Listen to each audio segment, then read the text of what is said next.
So hello everyone. आशा करছি ସମସ୍ତେ ଭଲରେ ଥିବେ। ଆଜି ଆମେ ଦେଖିବା Odisha PO mathematics practice set lecture number 6। ଆମେ ତ ଅଲରେଡି 5ଟା ଲେକ୍ଚର ଅଲରେଡି ଦେଖି ସାରିଛେ। ଯଦି ଦେଖିବା ଲେକ୍ଚର ନମ୍ବର 6 ହେଲା, ଚାଲ ଦେଖିବା ଆଜି ପ୍ରଥମ କ୍ୱେଶ୍ଚିନ୍ କଣ ରହିଛି। ଦେଖ, if 10% of x is equal to 20% of y, then find the value of xy। xy ର value ରେସିଓ କେତେ ହେଲା, କେମିତି କରିବା ଦେଖ। 10% of x ହେଲା, ମନେକର x ର 10% ଭାଲ୍ୟୁ 10 ହେଲା, 10 ବାଇ 100 କାର x ର into x is equal to 20% of y, ମାନେ y into 20%। 20 କେତେ ହେଲେ 20 ବାଇ 100, 20% ହେଲା। 100 କୁ 100 କଟିଗଲା, ଗୋଟେ ଶୂନକୁ ଗୋଟେ ଶୂନ କଟିଗଲା, ତାହେଲେ କେତେ ରହିଲା 1 into x is equal to କେତେ ହେଲା 2y ହେଲା। ଆମକୁ ପଚାରିଛି କଣ x and y, ତାହେଲେ x ର ଭାଲ୍ୟୁ କେତେ ହବ x ବାଇ y। ଭାଲ୍ୟୁ କେତେ ହବ x ବାଇ y ର, x ର ଭାଲ୍ୟୁ କଣ ମୁଁ କହିଥିଲି ପଡୋଶୀ ହେଲା। x ର ଭାଲ୍ୟୁ ତାହେଲେ କେତେ ହବ 2, x ର ଭାଲ୍ୟୁ 2, y ର ଭାଲ୍ୟୁ କେତେ ହବ 1। ଅପସନ କୋଉଟା ସି ହେଲା। PO question number first. Next question देखिए, a shopkeeper sells an item at a loss of 5% ହେଲା। ଜଣେ ଦୋକାନୀ ଗୋଟିଏ ସାମଗ୍ରୀକୁ 5% କ୍ଷତିରେ ବିକ୍ରି କରନ୍ତି। ଯଦି ସେ ଏହାକୁ 120 ଅଧିକ ମୂଲ୍ୟରେ ବିକ୍ରି କରିଥାନ୍ତେ ହେଲା, ତେବେ ତାଙ୍କୁ 5% ଲାଭ ମିଳିଥାନ୍ତା ହେଲା। ଯଦି ସେ 120 ଟଙ୍କା ଅଧିକରେ ବିକ୍ରି କରିଥାନ୍ତେ ତେବେ ତାଙ୍କୁ କେତେ ନା 5% ଅଧିକ ଲାଭ ମିଳିଥାନ୍ତା। ତାହେଲେ ସାମଗ୍ରୀର କ୍ରୟ ମୂଲ୍ୟ କେତେ? ସାମଗ୍ରୀର କ୍ରୟ ମୂଲ୍ୟ ମାନେ କେତେ? ଫାଇଣ୍ଡ ଦ କଷ୍ଟ ପ୍ରାଇସ୍ ଅଫ ଦ ଆଇଟମ ହେଲା। ମନେକର ଦେଖ କେମିତି କରିବା ଦେଖ, ମନେକର କଷ୍ଟ ପ୍ରାଇସ୍ ଅଫ ଆଇଟମ ନେଇଛ 100x, ସେ p ଇଜିକାଲ ଟୁ ମନେକର 100x। କଷ୍ଟ ପ୍ରାଇସ୍ ମୂଲ୍ୟ 100 ଟଙ୍କା, ତେଣୁ 100x ନେଲେ ହେଲା। କଣ ଜଣେ ଦୋକାନୀ ସାମଗ୍ରୀକୁ 5% କ୍ଷତିରେ ବିକ୍ରି କରନ୍ତି। କଷ୍ଟ ପ୍ରାଇସ୍ ମନେକର 100x, ସେ 5% କ୍ଷତିରେ ବିକ୍ରି କଲା। ଲସ୍ ତାହେଲେ ଏଠି କେତେ ହେଲା? କ୍ୱେଶ୍ଚିନ୍ ଦେଇଛି ଏଠି ଦେଖ, ଲସ୍ ଲସ୍ କେତେ ହେଲା ନା 5%। ଲସ୍ ଏଇଠି କେତେ ହେଲା 5%। 5% ଲସ୍ ହେଲେ ତାହେଲେ ସେଲିଂ ପ୍ରାଇସ୍ କେତେ ହବ? 100 ଟଙ୍କାରେ 5% ଲସ୍ ମାନେ 5x ଲସ୍ କରି ବିକିଲା, ତାହେଲେ କେତେ ଟଙ୍କା ସେଲିଂ ପ୍ରାଇସ୍? ତାହେଲେ କେତେ ଟଙ୍କା ହେଲା 95 ଟଙ୍କା। ମାନେ କେତେ ହେଲେ 95x, ମାନେ 100 ଟଙ୍କାରେ 5 ଟଙ୍କା ଲସ୍ ହେଲା, ତାହେଲେ କେତେ ଟଙ୍କାରେ ବିକିଲେ 95 ଟଙ୍କାରେ ବିକିଲେ। ତାପରେ କଣ ଦେଖ, ଏଟା ହଉଛି SP1 ହେଲା। ଏଟା ହଉଛି କଣ SP1। ଇଫ୍ ହି ହାର୍ଡ ଇଟିପଲ, ଯଦି ସେ ଏହାକୁ 120 ଟଙ୍କା ଅଧିକ ମୂଲ୍ୟରେ ବିକ୍ରି କରିଥାନ୍ତି ହେଲା। ଯଦି ସେ ଏହାକୁ 120 ଟଙ୍କା ଅଧିକ ମୂଲ୍ୟରେ ବିକ୍ରି କରିଥାନ୍ତି, ତାହେଲେ ତାକୁ କଣ ହେଇଥାନ୍ତା ନା 5% ଅଧିକ ଲାଭ ମିଳିଥାନ୍ତା। 5% ତାକୁ କଣ ମିଳିଥାନ୍ତା? ଅଧିକ ଲାଭ ମିଳିଥାନ୍ତା। ତାମାନେ କଣ, ଏଠି ସିପି ମାନଙ୍କର 100x, ପ୍ରଫିଟ୍ କେତେ ହେଇଥାନ୍ତା ତାହେଲେ 5%। ଏଠି କ୍ୱେଶ୍ଚିନ୍ ଦେଇଛି ଦେଖ, ପ୍ରଫିଟ୍ ତାହେଲେ କେତେ ହେଇଥାନ୍ତା 5%। ତାହେଲେ SP2 କେତେ ହବ?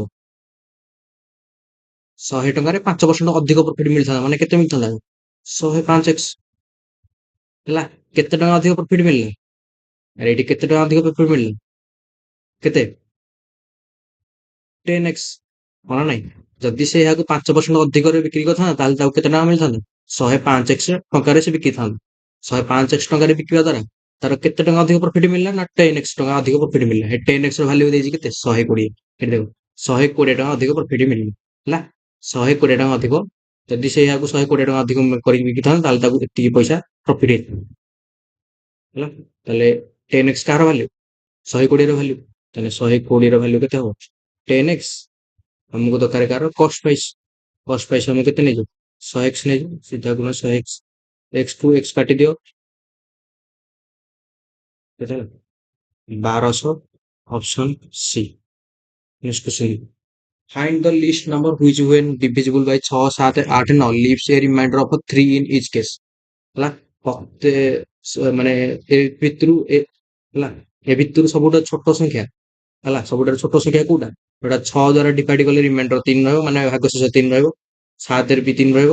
8 ଦ୍ୱାରା ଭାଗ କଲେ ଭାଗଶେଷ କେତେ ରହିବ 3, ଆଉ 9 ଦ୍ୱାରା ଭାଗ କଲେ ଭାଗଶେଷ 3 ହେଲା।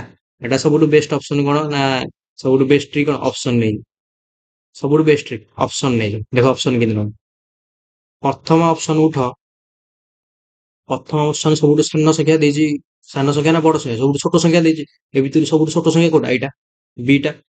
ଆରେ ଏଇଟା 426, ଏଇଟା ସବୁଠୁ ଛୋଟ ସଂଖ୍ୟା ଏଇଟା 423। ଏବେ ଟ୍ରାଏ କର 423। ଦେଖ 423 କୁ ତମେ ଆଗ ଦେଖ, ଏଠି ଦେଖ 4 4 3 7 2 9, 9 ର ଏଇଟା 9 ଦ୍ୱାରା କଟି ଯାଉଛି। 9 ର ଡିଭିଜିବୁଲ ରୁଲ କଣ? ଯଦି ତାର ସଂଖ୍ୟା ମାନଙ୍କର ସମଷ୍ଟି ଯଦି 9 ଦ୍ୱାରା ଡିଭିଜିବୁଲ ହେଇଯିବ ତାହେଲେ ଏଠି ସଂଖ୍ୟାଟା ଟୋଟାଲ 9 ଦ୍ୱାରା ଡିଭିଜିବୁଲ ହେଇଯିବ। କିନ୍ତୁ ସଂଖ୍ୟା ମାନଙ୍କର ସମଷ୍ଟି କଣ ହେଇଯାଉଛି 4 3 7 2 9 9 9ଟା 9 ଦ୍ୱାରା ଡିଭିଜିବୁଲ ହେଇଯାଉଛି ତାହେଲେ ଟୋଟାଲ ସଂଖ୍ୟା ଡିଭିଜିବୁଲ ହେଇଯିବ। ତାହେଲେ ଅପସନ ବି ହବନି। କଣ ପାଇଁ ହବନି? କାରଣ ସେ ଦେଇଛି ରିମାଇଣ୍ଡର 3 ବାହାରିବ। ଆରେ ସେ ଦେଇଛି ରିମାଇଣ୍ଡର 3 ବାହାରିବ କିନ୍ତୁ 9 ଦ୍ୱାରା ତ ଡିଭିଜିବୁଲ ହେଇଯାଉଛି। ଡିଭିଜିବୁଲ ହେଲେ ମାନେ କଣ ରିମାଇଣ୍ଡର 0 ହେଇଯାଉଛି। ତାହେଲେ ଏଇଟା ହବନି। ଅପସନ ବି ହବନି। ତାପରେ ସବୁଠୁ ସାନ ସଂଖ୍ୟା କୋଉଟା? ତାପରେ ସାନ ସଂଖ୍ୟା କୋଉଟା? 426। ଦେଖ 426 କୁ ଟ୍ରାଏ କର। 426 କୁ ଦେଖ ଏଇଟା ଏଇଟା କୋଉଥିରେ ଏଇଟା 6 ଦ୍ୱାରା କଟି ଯାଉଛି। କେମିତି ନା 6 ଦ୍ୱାରା 6 ର ଡିଭିଜିବୁଲ କଣ 2 ଆଉ ଗୋଟେ 3 2 3 6 2 ଯୋଉଟା 2 ଆଉ 3 ରେ କଟିଯିବ ଏଇଟା 6 ଦ୍ୱାରା କଟିଯିବ ହଁ ନା ନାଇଁ। ଯୋଉଟା 2 ରେ କଟିଯିବ 3 ରେ କଟିଯିବ ଏଇଟା 6 ରେ କଟିଯିବ। 2 ର ଡିଭିଜିବୁଲ ରୁଲ କଣ ଲାଷ୍ଟ ସଂଖ୍ୟା 6 ଦ୍ୱାରା କଟୁଥିବା ଦରକାର ସରି 2 ଦ୍ୱାରା କଟୁଥିବା ଦରକାର ହେଲା। କୌଣସି ନମ୍ବରର ଲାଷ୍ଟ ସଂଖ୍ୟା ମାନେ ଶେଷ ସଂଖ୍ୟା ୟୁନିଟ ଡିଜିଟ କଣ ଏକକ ସଂଖ୍ୟା 2 ଦ୍ୱାରା କଟୁଥିବା ଦରକାର। ଦେଖ 426 ର 6 ଲାଷ୍ଟ ଡିଜିଟ କୋଉଟା 2 ଦ୍ୱାରା କଟି ଯାଉଛି ତାହେଲେ ଏଇ ସଂଖ୍ୟା 2 ଦ୍ୱାରା କଟିଯିବ। 3 ର ଡିଭିଜିବୁଲ ରୁଲ କଣ 3 ର ଡିଭିଜିବୁଲ ଯାହା 9 ର ଡିଭିଜିବୁଲ ସେ ହେଲା। କଣ ନା ସମଷ୍ଟି ସଂଖ୍ୟା ମାନଙ୍କର ସମଷ୍ଟି ଯଦି 3 ଦ୍ୱାରା ଡିଭିଜିବୁଲ ହେଇଯିବ ତାହେଲେ ଟୋଟାଲ ସଂଖ୍ୟା 3 ଦ୍ୱାରା ଡିଭିଜିବୁଲ ହେଇଯିବ। ଟୋଟାଲ ସଂଖ୍ୟା ସମଷ୍ଟି କରାହେବେ 4 2 6 6 12 4 2 6 6 12 12 ଡିଭିଜିବୁଲ ରୁଲ କଣ 12 ମାନେ 12 ର ଡିଜିଟାଲ ସମ କେତେ 3 3ଟା 3 ଦ୍ୱାରା ଡିଭିଜିବୁଲ ହେଇଯାଉଛି ତାହେଲେ ଏଇଟା ଟୋଟାଲ ସଂଖ୍ୟା 6 ଦ୍ୱାରା ଡିଭିଜିବୁଲ ହେଇଯାଉଛି ତାହେଲେ ଅପସନ ବି ହବ ହେଲା। ତାର ଦେଖ ଏଇଟା ଅପସନ ଏ ଦେଖ କିଛି ଡିଭିଜିବୁଲ କରିବା ବି ଦରକାର ନାହିଁ। ଦେଖ ତାର ଅପସନ ଏ ବି ଦେଖ ଅପସନ ଏ ଦେଖ ଏଠି 9 ର ଡିଭିଜିବୁଲ ଏଠି 5 4 9 ଏଟା ବି କଟି ଯାଉଛି 9 ଦ୍ୱାରା କିନ୍ତୁ ଆମକୁ ରିମାଇଣ୍ଡର ତ 3 ଦରକାର ନା କିନ୍ତୁ ଏଟା 9 ଦ୍ୱାରା କଟି ଯାଉଛି ଏଇଟା ବି ହବନି।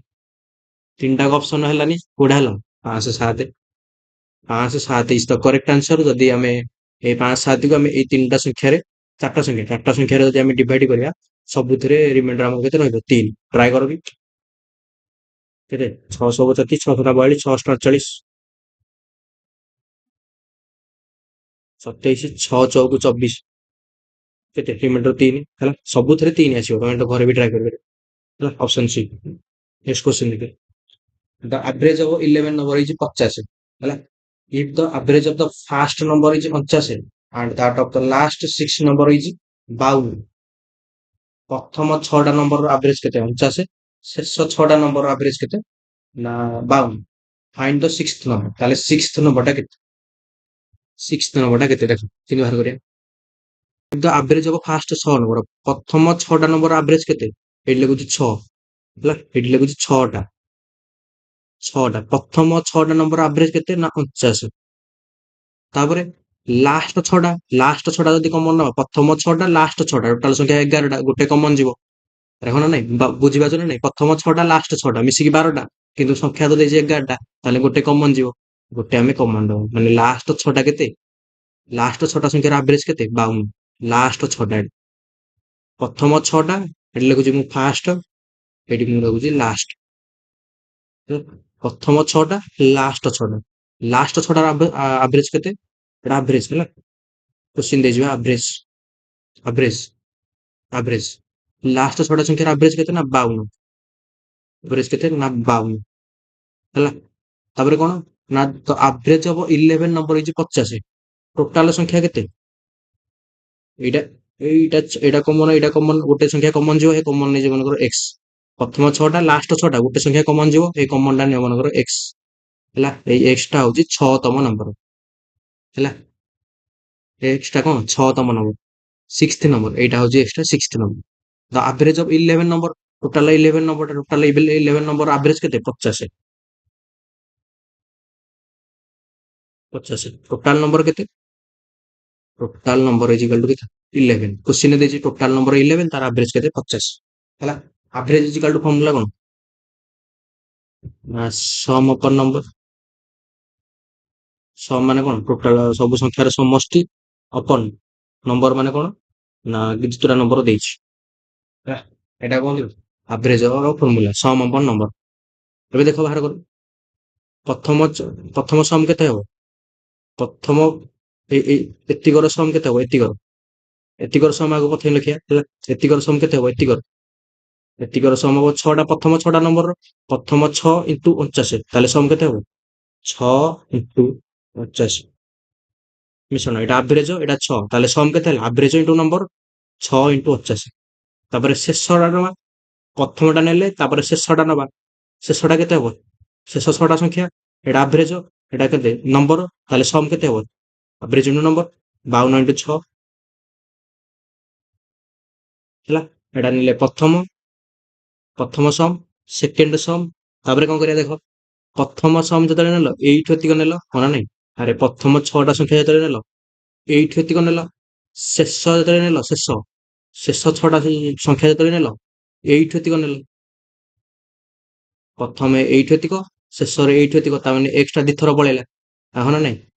ଏଇଠୁ ଥରେ କାଉଣ୍ଟ କଲ, ଏଇଠୁ ଏତିକ ଥରେ କାଉଣ୍ଟ କଲ, ଏଥିରେ ଏକ୍ସ ଯାଉଛି, ଏଇଠୁ ଏତିକ ଥରେ କାଉଣ୍ଟ କଲ, ଏଇଥିରେ ବି ଏକ୍ସ ଯାଉଛି, ତାହେଲେ ଏକ୍ସ ଟାକୁ ଦିଥର କାଉଣ୍ଟ କଲ, ଥରେ ଫେଡ଼ିଦବା। ଏକ୍ସ ଟାକୁ ଥରେ ଫେଡ଼ି ଦିଅ, ଇଜିକାଲ ଟୁ ଟୋଟାଲ ନମ୍ବର କେତେ? ଟୋଟାଲ ନମ୍ବର 11ଟା, ତାହେଲେ ସମ୍ କେତେ? ଆଭରେଜ କେତେ? 50। ସମ୍ କେତେ ହବ? 11 ଇଣ୍ଟୁ 50 ହେଲା। ବୁଝିଯାଉଛ ନା? Average sum is equal average number, average into number, 11 into 50। ଏଟା ଏବେ କର। ଏଟା 85 ଇଣ୍ଟୁ 6 କେତେ? 954, 4 ରଖିଲେ ହେଲା କେତେ? 5, 6 24, 5 କେତେ? 29 ହେଲା। ମିଶ୍ରଣ 52 ଇଣ୍ଟୁ 6 କେତେ ହବ? 6 ଦୁଗୁଣେ 12, 31, 312 ମାଇନସ ଏକ୍ସ ଇଜିକାଲ ଟୁ କେତେ ହବ? 11 ପଞ୍ଚା 55 ମାନେ କେତେ? 550। ମିଶ୍ର 4 2 6 ମିଶ ହବ ଏଇଟା। 4 2 6, 9 1 10, 3 2 5 1 6 ମାନେ କେତେ ହେଲା? 606 ମାଇନସ ଏକ୍ସ ଇଜିକାଲ ଟୁ କେତେ ହବ? 550। ତାହେଲେ ବାହାର କରିବା ଏକ୍ସ, ଏକ୍ସ କେତେ ହବ? ଏପଟକୁ ଗଲେ ଏପଟେ 600 ମାଇନସ 550, 606 ମାଇନସ 550, 6 କୁ 6, 10 ରୁ 5 ଗଲେ 5, 56 ଅପସନ ବି ହେଲା। ଏଇଟା ବି କ୍ୱେଶ୍ଚିନ୍ କଲେ ଏମିତି ସଲ୍ଭ କରିବ। ନେକ୍ସଟ କ୍ୱେଶ୍ଚିନ୍ ଦେଖିବା, question number 5। A man crosses a 500 meter long bridge in 4 minutes. Find his speed in kilometer per hour. 500 metre long bridge କେତେ? 4 ମିନିଟ। ତାହେଲେ ସ୍ପିଡ କେତେ? ସ୍ପିଡ ର ଫର୍ମୁଲା କଣ? ସ୍ପିଡ ଇଜ ଇକାଲ ଟୁ କେତେ? Distance upon time। ଏଠି kilometre per hour, kilometre ମାନେ କଣ? Distance upon time। Time ମାନେ କଣ? ଆୱାର। ସ୍ପିଡ ର ଫର୍ମୁଲା ଡିଷ୍ଟାନ୍ସ upon time ହେଲା। ଡିଷ୍ଟାନ୍ସ କେତେ? 500 ମିଟର ହେଲା। ଏଠି ମୁଁ ଲେଖିଦେଉଛି ଡିଷ୍ଟାନ୍ସ। ଏଠି 500 ମିଟର ବା ଡିଷ୍ଟାନ୍ସ ଦେଇଛି। 4 ମିନିଟରେ 500 ମିଟର ଲମ୍ବ, ଲମ୍ବ ମାନେ ଡିଷ୍ଟାନ୍ସ। ଡିଷ୍ଟାନ୍ସ କେତେ? 500 ମିଟର। ଟାଇମ, ଟାଇମ ଏଇଠି ଦେଇଛି 4 ମିନିଟ। ଟି ଫର ଟାଇମ 4 ମିନିଟ। 4 ମିନିଟ ଟାକୁ ଆମେ ସେକେଣ୍ଡରେ କରିଦେବା, କାରଣ ମିଟର ପର ସେକେଣ୍ଡରେ କରିଦେବା, ତାପରେ କିଲୋମିଟର ପର ହାୱାରରେ କରିବା ହେଲା। ମୁଁ କହିଥିଲି କିଲୋମିଟର ପର ହାୱାରରେ କେମିତି ସଠିକରେ କରିବା। 4 ମିନିଟକୁ ଆମେ ସେକେଣ୍ଡ କରିବା, ମାନେ 4 ଇଣ୍ଟୁ 60 ଗୁଣ କେତେ ହେଲା? 240 କଣ ହବ? ସେକେଣ୍ଡ ହେଲା। ବ୍ୟବହାର କର ସ୍ପିଡ ଇଜିକାଲ ଟୁ, ତାହେଲେ ସ୍ପିଡ ଇଜିକାଲ ଟୁ ଡିଷ୍ଟାନ୍ସ କେତେ? ଡିଷ୍ଟାନ୍ସ ଅପନ ଟାଇମ, ଡିଷ୍ଟାନ୍ସ କେତେ? 500 ମିଟର ବାଇ 240 କାଟ ଏଠି। ଦୂରେ କାଟିଲେ କେତେ? ଦୂରେ କାଟିଲେ 25। କେତେ ବାହାରିଲା ନା? 25 ବାଇ 12 ମିଟର ପର ସେକେଣ୍ଡ ହେଲା। ମିଟର ପର ସେକେଣ୍ଡ ତମକୁ ପଚାରୁଛି କିନ୍ତୁ କିଲୋମିଟର ପର ହାୱାରରେ। ମୁଁ କହିଥିଲି ତମକୁ କିଲୋମିଟର ପର ହାୱାରରେ ଗଲେ କଣ କରିବା? ମିଟର ଟା ସାନ, ବଡକୁ ଯିବା, ହଁ ନା ନାଇଁ? ମିଟର ଟା ହଉଛି ସାନ, ଆମେ ବଡକୁ ଯିବା, ମାନେ 25 ବାଇ 12 ରେ ଆମେ କଣ ଗୁଣିଆ? 18 ବାଇ 5 ନା 5 ବାଇ 18? କଣ ଗୁଣିଆ? ବଡକୁ ଯିବା, ମାନେ 18 ଉପରେ ରହିବ ହେଲା। ବଡକୁ ଯିବା ମାନେ ବଡ ସଂଖ୍ୟା ଉପରେ ରହିବ, ବାଇ 5 ହେଲା। 5 50 25, ତାପରେ ଏଇଟା 6 ତିରିକି 18, ସରି 6 ଦୁଗୁଣେ 12, 6 ତିରିକି 18, 5 ତିରିକି 15 ବାଇ 2 କିଲୋମିଟର ପର ହାୱାର ମାନେ କେତେ ବାହାରିଲା? 7.5 kilometer per option number A. Next question है, a sum of money amount to 6000 in 2 years and 9000 in 3 years. compound interest, compound annual ହେଲା। CI ଦେଇଛି, CI ର question। compound କଣ ହେଇଛି? annual। find the sum। sum ତାହେଲେ କେତେ ହବ? ଦେଖ କେମିତି ବାହାର କରିବେ। question କଣ ଦେଇଛି ଦେଖ ନା, P ନାମକୁ କୌଣସି ପଇସା କଣ ହେଇଯାଉଛି? 6000 ଟଙ୍କା ହେଇଯାଉଛି। କଣ ହେଇଯାଉଛି ନା? 6000 ଟଙ୍କା ହେଇଯାଉଛି। କେତେ ବର୍ଷରେ? 2 ବର୍ଷରେ ହେଲା। 6,000 ଟଙ୍କା ହେଇଯାଉଛି କେତେ ବର୍ଷରେ? ଦୁଇ ବର୍ଷରେ, ଏଠି 2 ବର୍ଷରେ 6,000 ଟଙ୍କା ହେଇଯାଉଛି। ତାପରେ କଣ 9,000 ଟଙ୍କା ହେଇଯାଉଛି। ସେଇ ପଇସା, ଏଇ ପଇସା, ଏଇ ପି ପଇସା ହେଲା, ଏଇଟା ସିଆଇ ହେଲା।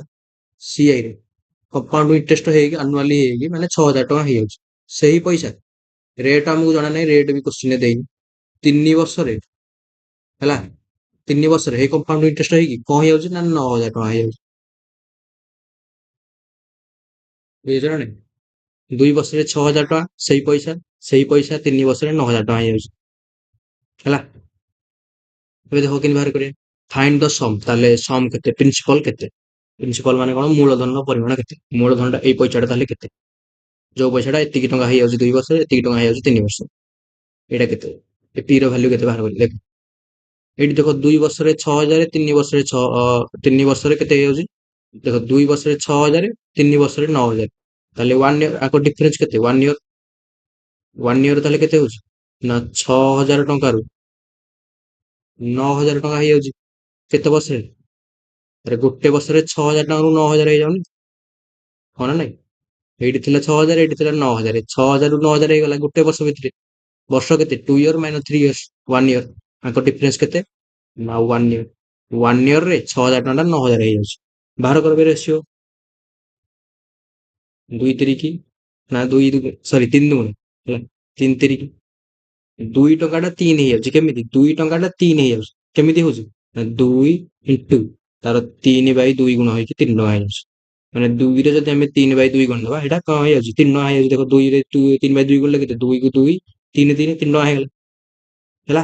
ଏବେ ସେମିତି କର, ଏଇଠି ଦେଖ ସେମିତି ପି ନାମକ ପଇସା ଏଟା ବାହାର କରିଦିଅ ହେଲା। ତାହେଲେ 3/2 ଗୁଣ ହେଇକି 3 ଟଙ୍କା ହେଇଯାଉଛି। ଏବେ ପି ନାମକ ପଇସା ସେମିତି ଡିଟୋ, ପି ନାମକ ପଇସା ସେମିତି କେତେ ହବ? ପ୍ରଥମେ ହବ 3/2 ହବ, ଏଇଠି ଯେମିତି 3/2 ଅଛି ଏଇଠି ବି 3/2 ହବ। ତାପରେ କେତେ ହବ ନା ପୁଣି 3/2 ହବ 2 ବର୍ଷ ପାଇଁ ବା। ପ୍ରଥମ ବର୍ଷ ହେଲା 3/2, ସେକେଣ୍ଡ ବର୍ଷ ପାଇଁ ହେଲା 3/2, ଇଜିକାଲ ଟୁ କେତେ ଟଙ୍କା ହେଇଯାଉଛି? 6,000 ଟଙ୍କା ହେଇଯାଉଛି ହେଲା। କୋଶ୍ଚିନ୍ ଏମିତି କରାଯାଏ। ପି ଇଜିକାଲ ଟୁ କେତେ? 6,000 ହେଲା। 6,000 ଇଣ୍ଟୁ 4 ବାଇ କେତେ ହବ? 9। କାରଟା 3 ଦୁଗୁଣେ 3 ତିରିକି 3 ଦୁଗୁଣେ 8,000 ବାଇ 3 ହେଲା। ଦେଖ ଏଇଠି 3ଟା ଭାଗ ହବନି, 8,000 3ଟା ଭାଗ ହବନି, ତାହେଲେ ଏଇଟା 25 ନିୟରଲି 25 ପାଖାପାଖି 26। ଏଇଠି ଦେଖ 26 ପଏଣ୍ଟ, ଏଇଟା ହବ ଆନ୍ସର। କେତେ ହବ ନା 2.666.67 ହେଲା। ଏଇଟା ଅପସନ ବି। ନେକ୍ସଟ କ୍ୱେଶ୍ଚନ ଦେଖିବ। 3 numbers are in the ratio 1:2:3 ହେଲା, and their HCF is bar. Find the numbers, ତାହେଲେ ନମ୍ବର ଗୁଡ଼ିକ କେତେ? ତିନୋଟି ସଂଖ୍ୟାର ଅନୁପାତ 1:2:3 ହେଲା। ତାହେଲେ ତାଙ୍କର HCF କେତେ? HCF ହଉଛି ସରି HCF ବାର, ତାହେଲେ ନମ୍ବର ଗୁଡ଼ିକ କେତେ? ନମ୍ବର ଗୁଡ଼ିକ କଣ? ଏକା ଏଇ 12କୁ 1ରେ ଗୁଣିଦିଅ, ସିଧା ନମ୍ବର ବାହାର କର। 1:2:3 ତାହେଲେ ନମ୍ବର ସାର କେତେ? ନମ୍ବର ଗୁଡ଼ିକ କଣ? 12କୁ ସିଧା 1ରେ ଗୁଣିଦିଅ, 12 × 12। ସେକେଣ୍ଡ କ୍ୱେଶ୍ଚିନ୍, ସେକେଣ୍ଡଟା କଣ ହବ? 12×24, ମାନେ ଏଇଟା କମା ଦେଇକି, ଏଇଟା ନମ୍ବର ନାଇଁ କି, ଏଇଟା କମା ଦେଇକି ଲେଖ। 32×36 କୋଉଟା? 12, 24, 36 ଅପସନ ବି। ଏଇଟା ତ ପୁରା easy question. Next question. 10 men can complete a project in 15 days, ঠিক ଅଛି। After 5 days of work, 5 more men joined them. In how many days will the remaining work be completed? ଦେଖ 10 ଜଣ ବ୍ୟକ୍ତି ଗୋଟିଏ ପ୍ରୋଜେକ୍ଟକୁ 15 ଦିନରେ ଶେଷ କରିପାରନ୍ତି। ତାହେଲେ 10 ଜଣ ବ୍ୟକ୍ତି ହେଲା କେତେ ଦିନ କାମ କରନ୍ତି? 15 ଦିନରେ ଗୋଟେ କାମକୁ କରିଦିଅନ୍ତି। ଏଇଟା ହଉଛି ଟୋଟାଲ ୱାର୍କ। 10 ଜଣ ବ୍ୟକ୍ତି 15 ଦିନରେ ଗୋଟେ କାମକୁ କରିପାରନ୍ତି, ଶେଷ କରିଦିଅନ୍ତି। ଠିକ ଅଛି। 5 ଦିନ କାମ କରିବା ପରେ 10 ଜଣ ବ୍ୟକ୍ତି, ସେଇ 10 ଜଣ ବ୍ୟକ୍ତି କେତେ ଦିନ କାମ କରିବା ପରେ? 5 ଦିନ କାମ କରିବା ପରେ। 10 ଜଣ ମେନ୍ 5 ଦିନ କାମ କରିବା ପରେ, ତାପରେ କଣ ଦେଇଛି? ହଁ 5 ଦିନ କାମ କରିବା ପରେ 5 ଜଣ, ଏଇଠି ଦେଖ 5 ଜଣ ବ୍ୟକ୍ତି ସେମାନଙ୍କ ସହିତ ଯୋଗ ଦେଲେ। ଏବେ 10 ଜଣ ବ୍ୟକ୍ତି 5 ଦିନ କାମ କରିବା ପରେ 5 ଜଣ ଆଙ୍କ ସହିତ ଯୋଗ ଦେଲେ, ତାହେଲେ କେତେ ଜଣ ଏବେ ହେଇଗଲେ? 15 ଜଣ ହେଇଗଲେ। 15 ଜଣ ମେନ୍ ହେଲେ 15 ଜଣ ମେନ୍ କେତେ ସମୟରେ ଟୋଟାଲ ରିମେନିଂ କାମ କରିବେ? 15 ଜଣ ବ୍ୟକ୍ତି କି ସମୟରେ କାମ କରିବେ ଆଉ କଣ? ଏଇ ଟି ର ଭାଲ୍ୟୁ ପଚାରୁଛି। 15 ଜଣ ବ୍ୟକ୍ତି କେତେ ସମୟରେ ଆଉ ରିମେନିଂ କାମ କରିବେ? ରିମେନିଂ କାମ ମାନେ କଣ? ଏତିକ କାମ କରିସାରିଲା ପରେ 15 ଜଣ ଆସିବେ, 15 ଜଣ କେତେ ସମୟରେ କାମ କରିବେ? ହେଲା ବାହାର କର ଏବେ। 10 ମଜା କେତେ 50, ଏଟା ମେନ୍ ମେନ୍ ସବୁଥିରେ କାଟିଦିଅ ହେଲା। ମେନ୍ ମୁଁ ଖାଲି ଏମିତି ଲେଖିଲି କିନ୍ତୁ ମେନ୍ ର କିଛି ଆବଶ୍ୟକ ନାହିଁ। କେତେ ଏଟା ଦେଢ଼ଶହ, ଏଟା କେତେ ହବ 50 ମିଶ୍ରଣ, ଏଟା କେତେ ହବ ନା 15 ଟି, 100 ଇଜିକାଲ ଟୁ କେତେ ହେଇଯିବ 15 ଟି ଇଜିକାଲ ଟୁ କେତେ 100 ବାଇ 15, 5 ତିରିକି 5 ରେ କାଟିଲେ କେତେ 20, ଦେଖ ଏଠି 6.318, 6.66, ଅପସନ ସି ହେଲା। 6 ହବନି, ଅପସନ ସି। ନେକ୍ସଟ କ୍ୱେଶ୍ଚନ ଦେଖେ, ଏଟା କ୍ୟୁବ ର କ୍ୱେଶ୍ଚନ ନା କ୍ୟୁବଏଡ ର କ୍ୱେଶ୍ଚନ। କ୍ୟୁବଏଡ ର କ୍ୱେଶ୍ଚନ ଆଗ ତାରିଖ ବି ଆଣିଛି cuboid. Find the length of the longest pole that can be placed in a room, 12 metre long, 9 metre wide and 8 metre height. 12 metre ଲମ୍ବ 12 ମିଟର ଲମ୍ବ, 9 ମିଟର ପ୍ରସ୍ଥ ଏବଂ 8 ମିଟର ଉଚ୍ଚତା ବିଶିଷ୍ଟ ଗୋଟିଏ ଘର ଭିତରେ, ଘର ଭିତରେ ମାନେ କଣ, ଏଇଟା ଘର ମାନେ କଣ କ୍ୟୁବଏଡ ହେଲା। ଦେଖ କ୍ୟୁବଏଡ କଣ ପାଇଁ, କ୍ୟୁ ମାନେ କଣ, କ୍ୟୁ ମାନେ ହଉଛି ସବୁ ଯାକ ବାହୁ ତାର ସମାନ ହେଲା। କ୍ୟୁ ମାନେ କଣ, ଏଇ ଟାଇପ ର ଗୋଟେ କ୍ୟୁବ ଥିବ, ତମେ ଦେଖିଥିବ କୋଶ୍ଚେନରେ, ଏଇ ଟାଇପ ର ତମେ କରିଥିବ ବି ଚିତ୍ର, ପଢିଥିବ 3D ରେ ପଢିଥିବ ହେଲା। ଏଇ ଟାଇପ ର ଗୋଟେ କ୍ୟୁ। କ୍ୟୁ ମାନେ କଣ, ତାର ଚାରିଟାକ ବାହୁ ସମାନ, ଏଇଟା ଯାହା ଏଇଟା ତାହା ଏଇଟା ଯାହା ଏଇଟା ତାହା ସବୁ ଯାକ ବାହୁ ତାର ସମାନ, ତାକୁ କଣ କହନ୍ତି କ୍ୟୁ। କ୍ୟୁବଏଡ ମାନେ କଣ, ଯାହାର ଲେନ୍ଥ ଥିବ, ବ୍ରେଥ ଥିବ, ହାଇଟ୍ ଥିବ। ଆର ଲେନ୍ଥ ଅଛି, ବ୍ରେଥ ଅଛି, ହାଇଟ୍ ଅଛି, ମାନେ ତିନିଟାକ ଜିନିଷ ଅଲଗା।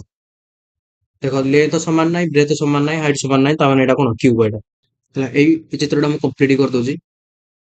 ଦେଖ ଏଇ ଚିତ୍ରଟା କେମିତି କମ୍ପ୍ଲିଟ କରେ, କେମିତି କରିବା ଦେଖ, ଚିତ୍ର ଆମେ କମ୍ପ୍ଲିଟ କରିବା ଏବେ ଦେଖ। ଏଇ ଟାଇପ ର ଗୋଟେ ଗାର ପକ ଏଇଠି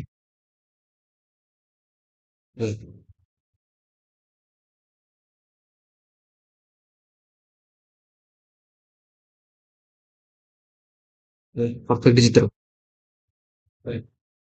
ଏଇଟା ହଉଛି କଣ, ଏଇଟା ନହେଲେ ଆଉ ଥରେ ଗାର ପକେଇ ଦଉଛି ଭଲରେ, ସିଧା ଗାରଟା ପକେଇ ଏଇଠି ହେଲା। ପରଫେକ୍ଟ ଏଇଟା ଗୋଟେ ରୁମ୍, 3D ଟାଇପ ର ଭାବ, ଏଇଟା ଗୋଟେ ରୁମ୍। ଏଇଟା ବି ତମେ ଗୋଟେ ରୁମ୍ ଭିତରେ ବସି ମଧ୍ୟ 4 ଜଣଙ୍କୁ ଦେଖିପାରିବ। ଏଇଟା ଗୋଟେ ଗୋଟେ ଘର ଭିତରେ ବସିବ, ଏଇଟା ଗୋଟେ ରୁମ୍ ହେଲା। ରୁମ୍ ର କଣ ଦେଇଛି, 12 ମିଟର ଲମ୍ବ। 12 ମିଟର ଲମ୍ବ ମାନେ କଣ, ଲେନ୍ଥ, ଏଇଟା ହଉଛି ଲେନ୍ଥ ହେଲା। ଏପଟ ସେକ୍ସନ ଦିକ ଏଇଟାକୁ କଣ କହନ୍ତି ଲେନ୍ଥ ହେଲା। ଟିକେ ହଁ, ଏଇପଟ ସେକ୍ସନ କୁହନ୍ତି ଲେନ୍ଥ ହେଲା। ଏଇଟା କହନ୍ତି କଣ ଲେନ୍ଥ, ମାନେ ଲେନ୍ଥ କେତେ ଦେଇଛି 12 ମିଟର। ପ୍ରସ୍ତ କୋଉଟା, ଏଇଟା ଲେନ୍ଥ ହେଲେ ଏଇଟା ହଉଛି ପ୍ରସ୍ତ, ଏଇଟା କେତେ 9 ମିଟର। ଆଉ ହାଇଟ୍ କେତେ 8 ମିଟର, ହାଇଟ୍ ମାନେ ଏଇଟା ହେଲା। ଏଇଟା କୁହନ୍ତି କଣ ହାଇଟ୍। କଲର ଚେଞ୍ଜ କରିବା, ଏଇଟାକୁ କୁହନ୍ତି କଣ ପ୍ରସ୍ତ। ପ୍ରସ୍ତ 9 ମିଟର ପ୍ରସ୍ତ। ଆଉ ଏଇଟାକୁ କଣ କୁହନ୍ତି ନା ହାଇଟ୍। ହାଇଟ୍ ଟା କେତେ ଦେଇଛି ନା 8 ମିଟର ହେଲା। ହାଇଟ୍ କେତେ ଦେଇଛି ନା 8 ମିଟର। ତାପରେ କଣ ଦେଇଛି, ଆମେ ଗୋଟେ ଲମ୍ବା ରଡକୁ ରଖିବା, ସବୁଠାରୁ ଲମ୍ବା ରଡ୍, ସବୁଠାରୁ ଲମ୍ବା ବାଡି ବା ଖୁଣ୍ଟ ଲମ୍ବ ଯାହା ତମେ କହିପାରିବ, ସବୁଠାରୁ ଲମ୍ବା ବାଡିକୁ ରଖିବା ହେଲେ। ସବୁଠାରୁ ଲମ୍ବା ବାଡି କେମିତି ରଖିବା, ଗୋଟିଏ କୋଣରୁ ଅପୋଜିଟ କୋଣ, ତାକୁ କହନ୍ତି ସବୁଠୁ ଲମ୍ବା ବାଡି। ମାନେ ଏଇ ଟାଇପର ଗୋଟେ ଛକି ହେଇକି ରହିବ, ରୁମ୍ ଭିତରେ ନୁହେଁ। ରୁମ୍ ଭିତରେ ତମେ ଯୋଉ ମଝିରେ ବସିବ, ମଝି ଭିତରୁ ଗୋଟେ କୋଣରୁ ଅନ୍ୟ କୋଣ ହେଲା। ମାନେ ଏଇ ଟାଇପର ଦେଖ, ମାନେ ଏମିତି ତେର୍ଛା ହେଇକି ରହିବ। କେମିତି, ମାନେ ଏଇଠି ମନେକର ଗୋଟେ ବ୍ଲୁ କଲର ବାଡିଟେ ରଖିବା, କଲର ଚେଞ୍ଜ କରିବା। ଏଇ ଟାଇପର ଗୋଟେ ବାଡିଟେ ରଖିବା, ଗୋଟିଏ କୋଣରୁ ତା ଅପୋଜିଟ କୋଣ, ବାଡିଟା ବଙ୍କା ହେଇଗଲା। ଭଲରେ କରୁଛି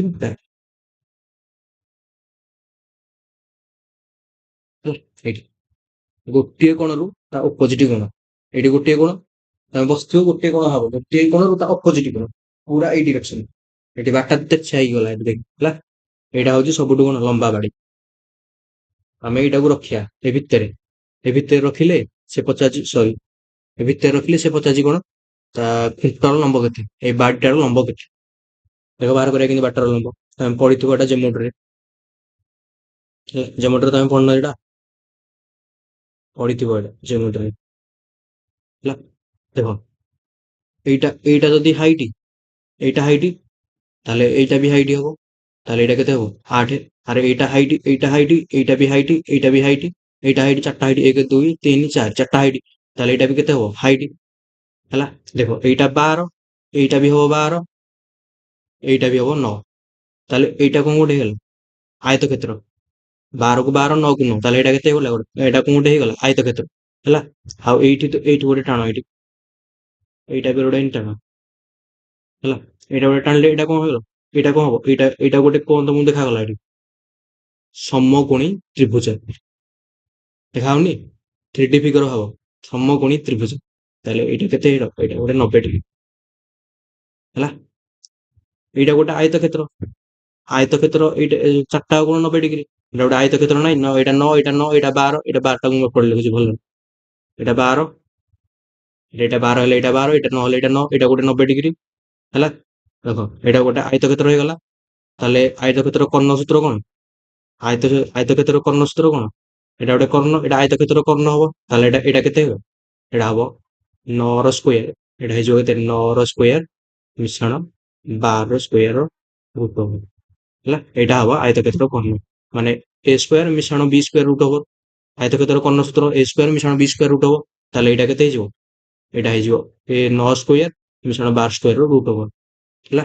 ଏ ବାହାର କରିବା ଲେନ୍ଥର ବାହାର ଭାଲ୍ୟୁ ପକା ପାଇଥାଗୋରସ୍ ଥିଓରମ୍ ସୂତ୍ର ପାଇଥାଗୋରସ୍ ଥିଓରମ୍ ଏଇଟା ମନେକର x ନେଇଯାଅ ବାଡିଟାକୁ ଏ ଲମ୍ବା ବାଡିଟାକୁ ମନେକର x ନେଇଯାଅ ଏଇଟା ମନେକର x ନେଇଯାଅ ଏଇଟାକୁ ଏତିକକୁ ମନେକର ଏ ଲମ୍ବା ବାଡିଟାକୁ ମନେକର x ନେଇଯାଅ ପକ ଏଇଟା ଗୋଟେ ସମକୋଣୀ ତ୍ରିଭୁଜ ଏଇଟା 8 ଏଇଟା କଣ ହାଇପୋଟେନ୍ୟୁସ୍ ପରପେଣ୍ଡିକୁଲାର ଏଇଟା ବେସ୍ ହାଇପୋଟେନ୍ୟୁସ୍ ପରପେଣ୍ଡିକୁଲାର ବେସ୍ ବାହାର କରାବେ। ତାହେଲେ x ଇଜିକାଲ ଟୁ କେତେ ହବ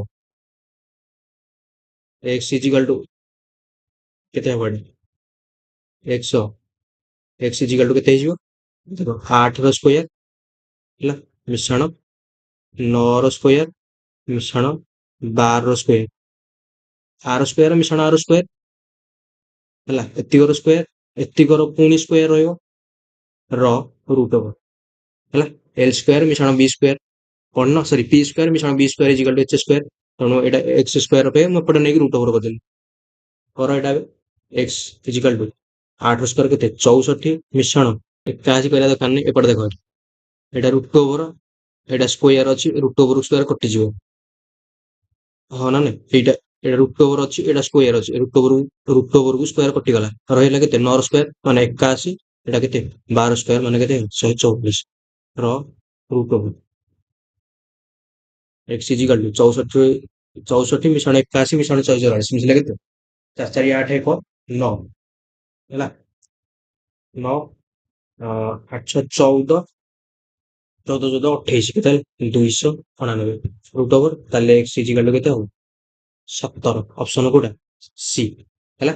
ତମେ ଏଟା କଣ ପରୀକ୍ଷାରେ ଏମିତି କରିବ ପରୀକ୍ଷାରେ ସୂତ୍ର ମନେ ରଖିଦବ ହେଲା ପରୀକ୍ଷାରେ ସୂତ୍ର ମନେ ରଖିଦବ ତାହେଲେ ଲମ୍ବା ବାଡି ଦେଇଛି ଲମ୍ବା ବାଡି କୋଉଟା ନେଇଛି x ର ଭାଲ୍ୟୁ ମନେ ରଖିଦବ କେମିତି ବାହାର କରିବ ନା x ଇଜିକାଲ ଟୁ ଏଲ୍ ସ୍କୋୟାର ମିଶ୍ରଣ ବି ସ୍କୋୟାର ମିଶ୍ରଣ ଏଚ୍ ସ୍କୋୟାର ଏତିକର ରୁଟ୍ ଓଭର ଏତିକର ଯଦି ଆମେ ରୁଟ୍ ଓଭର କରିଦବା ତାହେଲେ ସବୁଠୁ ଲମ୍ବା ବାଡି ପାଇଯିବ ପକବେ x ଇଜିକାଲ ଟୁ ପକବେ ଏଠି ଏଲ୍ ସ୍କୋୟାର ପକ ଏଲ୍ ସ୍କୋୟାର ଏଠି ଏଲ୍ ସ୍କୋୟାର କୋଉଟା 12 ସ୍କୋୟାର ପକ 144 ମିଶ୍ରଣ ବେସ୍ ର ସ୍କୋୟାର 81 ମିଶ୍ରଣ ହାଇଟ୍ ର ସ୍କୋୟାର କେତେ 64 ଏଠି ଦେଖ 64 81 ଏଠି ଦେଖ 51 144 81 64 144 81 64 ହେଲା ଏଟାକୁ ମିଶେଇକି ରୁଟ୍ ଓଭର କଲେ 17 ବାହାରିବ ଅପସନ ସି ହେଲା। ଏଇ ସୂତ୍ରଟା ତ ମନେ ରଖିଦିଅ ମାନେ ସୂତ୍ରଟା କଣ କ୍ୟୁବଏଡ୍ ଭିତରେ ଗୋଟେ ଲମ୍ବା ବାଟିର ଦୈର୍ଘ୍ୟ କ୍ୟୁବଏଡ୍ ଭିତରେ ଗୋଟେ ଲମ୍ବା ବାଡି ଆମେ ଯଦି ଏକ୍ଜିଷ୍ଟ କରିବା ତାହେଲେ ତାର ଲମ୍ବା ବାଟିର ଦୈର୍ଘ୍ୟ କେତେ ଏଲ୍ ସ୍କୋୟାର ମିଶ୍ରଣ ବି ସ୍କୋୟାର ମିଶ୍ରଣ ଏଚ୍ ସ୍କୋୟାର ରୁଟ୍ ଓଭର କେମିତି ହେଲା ଏଟା ବି ପ୍ରମାଣ କରିଦେଲି ଏଠି। A cylinder has a radius of 7 cm and a height of 10 centimeter. Find its core surface area. ଏଟା ଗୋଟେ ସିଲିଣ୍ଡର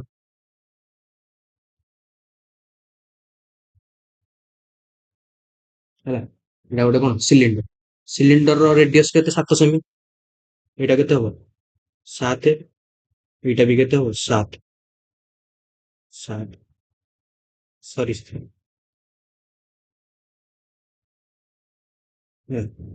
ଚିତ୍ର ଟିକେ ଖରାପ ହେଲା ବେ ଆଡଜଷ୍ଟ କର ହାଇଟ୍ କେତେ 10 ସେମି ତାହେଲେ ଏଇଠୁ ଏତିକ 10 ସେମି ଏଇଠୁ ଏତିକ ବି 10 ସେମି ତାହେଲେ ହାଇଟ୍ କେତେ 10 ସେମି ତାହେଲେ ଏଇଠୁ ଏତିକ ବି 10 ସେମି ହେଲା ଏଇଠୁ ଏତିକ 10 ଏଇଠୁ ଏତିକ 10 ମଝିରେ ତମେ ଯୋଉଠି କାର ପକେଇଲେ ବି 10 find its surface area find its curve surface area curved surface area ବକ୍ର ପୃଷ୍ଠତଳର କ୍ଷେତ୍ରଫଳ ବାହାର କର ବକ୍ର ପୃଷ୍ଠତଳ କ୍ଷେତ୍ରଫଳ ସୂତ୍ର କଣ ସିଲିଣ୍ଡରର ସିଲିଣ୍ଡର ହେଲା cylinder curve surface area curve surface area formula कौन ना 2 पाई r h हाँ नहीं 2 पाई r h मैंने बेस एरिया सॉरी मैंने perimeter base perimeter into height 2 into R value पका 22/7 इंटू आर केते रेडियस केते 7 इंटू 10 ऑप्शन कोटा ए नेक्स्ट क्वेश्चन देखिए 40% of a plus b is equal to 60% of a minus b है 40% of a minus b a plus b sorry 40% of a plus b is equal to 60% of a minus b 60% of a minus है एटा 60 तार कौन माने ए एतिकर value केते एतिकर ratio बाहर करे देखो परसेंट को परसेंट काटी दियो है 20 दुगुणे 20 30 তাহলে কেতে হলো 2 whole into a plus b is equal to 3 whole into a minus b ହେଲା ବାହାର କରାବେ a ପ୍ଲସ୍ ଏଟା ଗୁଣି ଦିଅ 2a mission 2b is equal to କେତେ ହବ ନା 3a ମାଇନସ୍ କେତେ ହବ 3b ହେଲା ଏପଟକୁ ଆସିବ 5 ଏପଟେ 2a ଗଲେ କେତେ ହେଇଯିବ ମାନେ ଏପଟେ ଏଠି 2a ଅଛି ଏଠି 3 ଅଛି ଏପଟକୁ ଗଲେ ଏଟା କେତେ ହେଇଯିବ ମାଇନସ୍ 2a ଏପଟକୁ ଆସିଲେ 5 ମାନେ କେତେ ହେଇଯିବ 5pb is equal to 180 a into 1 ତାହେଲେ a by b is equal to କେତେ ହେଇଯିବ କେତେ ହେଇଯିବ a ବାଇ b a ର ଭ୍ୟାଲୁ କେତେ ହେଇଯିବ 5 ଆଉ ମୁଁ କହିଥିଲି ପଡ଼ିଶା b ର ଭ୍ୟାଲୁ କେତେ ହବ 1 ହେଲା a ର ଭ୍ୟାଲୁ ହବ 5 b ର ଭ୍ୟାଲୁ a ର ଭ୍ୟାଲୁ ହବ ଏଇଟା ଯୋଉଟା b ପାଖରେ ଅଛି ଆଉ b ର ଭ୍ୟାଲୁ କୋଉଟା ହବ 1 ଯୋଉଟା a ପାଖରେ ଅଛି a ବାଇ b କେତେ ହେଲା 5/1 ସେ ପଚାରିଛି କଣ 2a minus 3b 2a minus 3b Bai a plus b ଦେଖ a ପ୍ଲସ୍ b କେତେ 5 1 6 ସେଟା ତଳେ ଲେଖ 6 5 2 10 ମାଇନସ୍ 3 7/6 ऑप्शन नेक्स्ट क्वेश्चन देखो a dishonest dealer professes to sell his goods माने जिंस at a cost price but uses a weight of 900 gram for a kg ହେଲା find his gain percent जण असुद व्यवसायी एटा असुद व्यवसायी क्वेश्चन ହେଲା ତମେ ଯେତେବେଳେ ଦୋକାନକୁ ଯାଉଛ ତମ ସାଙ୍ଗ ଦୋକାନ ହଉ କି ତମେ ଯାହାର ଯେକୌଣସି ଦୋକାନ ତମେ ଯାଉଛ ତମେ ତାକୁ ପଚାରୁନ ତମର କେତେ ଲାଭ ହଉଛି ସେ କହୁଛି କଣ ମୋର କିଛି ଲାଭ ହଉନି ଯେତିକି ଟଙ୍କାରେ କିଣୁଛି ସେତିକି ଟଙ୍କାରେ ବିକି ଦଉଛି ସେ କହୁଥିବ କିନ୍ତୁ ଏଟା ସେ ଫୁଟାଣି ମାରୁଛି ହଁ ନା ନାଇଁ ତମେ ଜାଣିଛ ସେ ଫୁଟାଣି ମାରୁଛି ଆଉ ତମେ ଦୋକାନକୁ ଯାଉଛ ସେ ପଚାରୁନି ତମେ ପଚାରୁଛ ଚାଲ ତମେ କାହାକୁ ତ ପଚାରିଥିବ ନା ତମେ କେତେ ଟଙ୍କାରେ ତମର କେତେ କଣ ଲାଭ ହଉଛି ସେ ଦୋକାନୀ କହିଥିବ ନାଇଁରେ କିଛି ଲାଭ ହଉନି ଯେତିକି ଟଙ୍କାରେ କିଣୁଛି ସେତିକି ଟଙ୍କାରେ ବିକି ଦଉଛି ଯେତିକି ଟଙ୍କାରେ ମୁଁ କିଣୁଛି ମାଲ ଯେତିକି ଟଙ୍କାରେ କିଣୁଛି ସେତିକି ଟଙ୍କାରେ ବିକି ଦଉଛି ଲାଭ କିଛି ନାହିଁ ହେଲା ସେ ତମକୁ କହୁଛି କିନ୍ତୁ ଲାଭ ହଉଥିବ ଏମିତି ତାକୁ କଣ କହନ୍ତି ଅସାଧୁ ବ୍ୟବସାୟୀ ଦେଖ କେତେ ଲାଭ ହଉଛି ଏଠି ଦେଖ ସିପି ଏଠି ଦେଖ ଏସପି ହେଲା ସେ କଣ କହୁଛି ଅସାଧୁ ବ୍ୟବସାୟୀ କଣ କହୁଛି ତାଙ୍କ ସାମଗ୍ରୀକୁ କ୍ରୟ ମୂଲ୍ୟରେ ବିକ୍ରି କରିବାକୁ କହନ୍ତି ସେ ଯେତିକି ଟଙ୍କାରେ କିଣିଥିଲା ମନେକର ଟଙ୍କାକରେ କିଣିଥିଲା ସେଇ ଟଙ୍କାକରେ ସେ ବିକ୍ରି କରୁଛି ସେ କହୁଛି ନିଜେ ମୁଁ ଯେତିକି ଟଙ୍କାରେ କିଣିଛି ସେତିକି ଟଙ୍କାରେ ବିକ୍ରି କରୁଛି ତାହେଲେ କଷ୍ଟ ପ୍ରାଇସ୍ ଆଉ ସେଲିଂ ପ୍ରାଇସ୍ ଭିତରେ ରେସିଓ କେତେ 1:1 ଯେତିକି ଟଙ୍କାରେ ସେ କିଣିଥିଲା ସେତିକି ଟଙ୍କାରେ ବିକୁଛି ତାପରେ ଦେଖ ତାପରେ କଣ କରୁଛି ସେ ତାପରେ ଦେଖ ଏଇଟା ହଉଛି ଇମ୍ପୋର୍ଟାଣ୍ଟ ପଏଣ୍ଟ ଏଇଟାକୁ ଯଦି ୟୁଜ କରିବା ଶିଖିଗଲ ଏଇ କୋଶ୍ଚିନ୍ ହେଇଗଲା ତାପରେ ଦେଖ ତାପରେ କଣ କରୁଛି ସେ ଦଉଛି କେତେ କେଜିଟେ ପ୍ରକୃତରେ ଦଉଛି କେତେ ନା କେଜିଟେ ବିକୁଛି କେତେ କେଜିଟେ ବିକିଲା କେଜି ବାର ବିକୁଛି କେଜି ମାନେ 1000 ଗ୍ରାମ ସେ ବିକୁଛି କିନ୍ତୁ ତା ପାଖରୁ ଯାଉଛୁ କେତେ ତମ ଆଖିରେ 1000 ଗ୍ରାମ ସେ ବିକୁଛି ତମେ ଦୋକାନକୁ ଗଲ 1000 ଗ୍ରାମ ହେଇଗଲା ତମ ମନ ଖୁସି ତମେ 1000 ଗ୍ରାମ ଆଇଲ କିନ୍ତୁ ସିଏ ଜାଣିଛି ସିଏ କେତେ ଟଙ୍କାରେ ବିକିଲା 900 ଗ୍ରାମରେ ବିକିଲା ଆରେ ସିଏ ହିଁ କାଶ ଗଲା ନା ସିଏ ଜାଣିପାରିଲା ସିଏ ହିଁ ଜାଣିଛି ମୁଁ 900 ଗ୍ରାମରେ ବିକିଲି କିନ୍ତୁ ତମ ଆଖିରେ ଦେଖାଯାଉଛି ଏଇଟା 1000 ଗ୍ରାମ ହେଲା ଏଟା କୋଉ ନୀତି କଣ ନା କି ମାନେ କୋଉ ଟାଇପ ର ୱେଜିଂ ମେସିନ ଜଣା ନାହିଁ ସେ ଜାଣିଛି ସେ 900 ଗ୍ରାମ ଟାକୁ ଇକ୍ୱାଲ କରିଦଉଛି 1000 ଗ୍ରାମ ସାଙ୍ଗରେ ବୁଝାଉଛ ନା ନାଇଁ ତମ ଆଖିରେ ଦେଖାଯାଉଛି ଏଟା 1000 ଗ୍ରାମ କିନ୍ତୁ ସିଏ ଜାଣିଛି ସିଏ 900 ଗ୍ରାମରେ ବିକିଛି ହେଲା ତା ମନ ଖୁସି ତମ ମନ ଖୁସି ତମେ 1000 ଗ୍ରାମ ଆଇଲ ତମେ ଠକି ହେଇନ ତା ମନ ଖୁସି ତମ ମନ ଖୁସି ରେଡି ସବୁ ଠିକ ଅଛି ହେଲା ଏକାଠି ଦେବେ ଦିଟା ଶୂନକୁ ଦିଟା ଶୂନ 9 ର ଆଇଟମକୁ 10 ଟଙ୍କାରେ ବିକିଲା କେତେ ଟଙ୍କା ପ୍ରଫିଟ ଗଲା ଟଙ୍କାଟେ କା ଉପରେ 9 ଉପରେ ଇଣ୍ଟୁ 100 କେତେ ହେଲା 11.11 ହେଲା ऑप्शन सी नेक्स्ट क्वेश्चन देखो A and B invested a partnership business by investing 50,000 and 40,000 respectively after 4 month A withdraw होइछि 10,000 find the ratio of their profit at the end of the year PO question देखो कि करे eight लेख ए eight लेख B आग ए कथा देखिए B कथा देखिए ए रो पैसा केते 50,000 ए रो पैसा केते 50,000 बी रो 40,000 बी रो केते ना 40,000 4 मास आफ्टर 4 मास 4 मास पर ए विथड्रॉ होइछि 10,000 4 मास पर ए 10,000 टका बाहर करिवे ताले 4 मास पर्यंत एटा इन्वेस्ट होला 4 मास पर ए 10,000 टका बाहर करदेले ताले 4 मास पर्यंत एटा इन्वेस्ट हो एटा 4 मास पर्यंत इन्वेस्ट करो एटा भी 4 मास पर्यंत इन्वेस्ट करो तापर कौन कला ना ए 10,000 टका बाहर करदेला 4 मास पर ए 10,000 टका बाहर करदेला ताले ए पाखरे ଏବେ କେତେ ଟଙ୍କା ରହିଲା 40,000 ଟଙ୍କା ରହିଲା ସେ ଯୋଉ ବ୍ୟାଙ୍କ ରେ ପଇସା ବାନ୍ଧିଲା 4 ମାସ ପରେ 10,000 ଟଙ୍କା ବାହାର କରିଦେଲା ତା ଗୋଟେ ଦରକାର ହବ ବୋଲି ବାହାର କରିଦେଲା ତାହେଲେ ତା ପାଖରେ କେତେ ଟଙ୍କା ରହିଲା ବ୍ୟାଙ୍କରେ କେତେ ଟଙ୍କା ରହିଲା 40,000 ଟଙ୍କା ରହିଲା କେତେ ମାସ ପର୍ଯ୍ୟନ୍ତ ଆଉ କିଛି ଦେଇନି ମାନେ 8 ମାସ ପର୍ଯ୍ୟନ୍ତ ହେଲା ତାରେ ଆର କଣ ହବ ଇଏ କିଛି ବାହାର କରିନି ଯେମିତି ପଇସା ଅଛି ସେମିତି ସେମିତି ପଇସା ରଖିଦିଅ ଆର କିଛି ଦରକାର ପଡୁନି ପଇସା ଯେମିତି ଅଛି ପଇସା ସେମିତି କେତେ ମାସ ପର୍ଯ୍ୟନ୍ତ ଏଇ 8 ମାସ ପର୍ଯ୍ୟନ୍ତ ରଖିଦିଅ ଏ ବାହାର କର ଦେଖ 4ଟା ଶୂନ ଅଛି ଏଇଠି 4ଟା ଶୂନ ସବୁଥିରେ 4ଟା ଶୂନ 4ଟା ଶୂନ 4ଟା ଶୂନ କାଟିଗଲା 5 କୁ 20 ଏଟା କେତେ ହବ 8 କୁ 32 ହେଲା ତାପରେ ଏଟା କେତେ ହବ ନା 4 କୁ 16 ଏଟା 4 ଅଷ୍ଟ କେତେ ନା 32 କେତେ ହେଲା ଏଟା 52 ହେଲା କେତେ ହେଲା ଏଟା 52 ଏଟା କେତେ ହେଲା ନା 6 2 8 3 1 4 ହେଲା 52 48 ରେସିଓ କଲେ କେତେ ହବ ଏଟା 13 ହବ 4 କାଟିଲେ କେତେ 13 4 କାଟିଲେ 12 ऑप्शन बी नेक्स्ट क्वेश्चन देखा find the sum of all natural number from 1 to 100 ହେଲା ଦେଖ ଏଠି ଏଟା କେମିତି ଲେଖା ହେଇଛି ଗୋଟେ ହେଲା 1 ରୁ 100 ଭିତରେ ସମସ୍ତ ସ୍ୱାଭାବିକ ସଂଖ୍ୟାର ସମଷ୍ଟି ନିର୍ଣ୍ଣୟ କର ଟାଇମିଂ ଏରର ଅଛି ଏଟା 1 ରୁ 100 ଭିତରେ ସମ ଅଫ ନ୍ୟାଚୁରାଲ ନମ୍ବର ପଢିଥିବ ଏପିଜିପି ରେ ହେଲା ଦଶମରେ ପଢିଥିବ କି ଯୋଉମାନେ ବି ମ୍ୟାଥ ପଢିଥିବ ତାଙ୍କେ ବି ପଢିଥିବ ମାନେ କି 1 ମିଶ୍ରଣ 2 ମିଶ୍ରଣ 3 ମିଶ୍ରଣ 4 ଏତିକ ଏତିକ ସବୁ କଣ ନ୍ୟାଚୁରାଲ ନମ୍ବର ମିଶ୍ରଣ 5 ମିଶ୍ରଣ 6 ଏତିକ ଆମେ ଲେଖିବା ମିଶ୍ରଣ 100 ତୋର ସୂତ୍ର କଣ 1 ମିଶ୍ରଣ 2 ମିଶ୍ରଣ 100 ସୂତ୍ର କଣ ନା ଫର୍ମୁଲା ହଉଛି କଣ ଏପିଜିପି ରେ ତମେ ପଢିଥିବ କଣ n whole into n plus 1 by 2 sum of all natural number between 1 to 100 ବାହାର କର n ଇଜିକାଲ ଟୁ କେତେ ହବ 100 इनटू n प्लस 1 माने केते 100 मिश्रण 1 100 इनटू 2 50 50 के 50 50 के 50 केते हो 50 50 50 50 ऑप्शन ए नेक्स्ट क्वेश्चन देखियो two trains of length 120 metre and 180 metre running हला आर running in opposite direction at the speed of 40 kilometre per hour and 60 kilometre per hour respectively in how much time will they cross each other केउ समय रे से माने कोन परस्पर को अतिक्रम करिवे देखो दीटा ट्रेन मनकर एटा गोटे ट्रेन एटा गोटे ट्रेन आ गोटे ट्रेन एंदी करो एटा गोटे ट्रेन एटा गोटे ट्रेन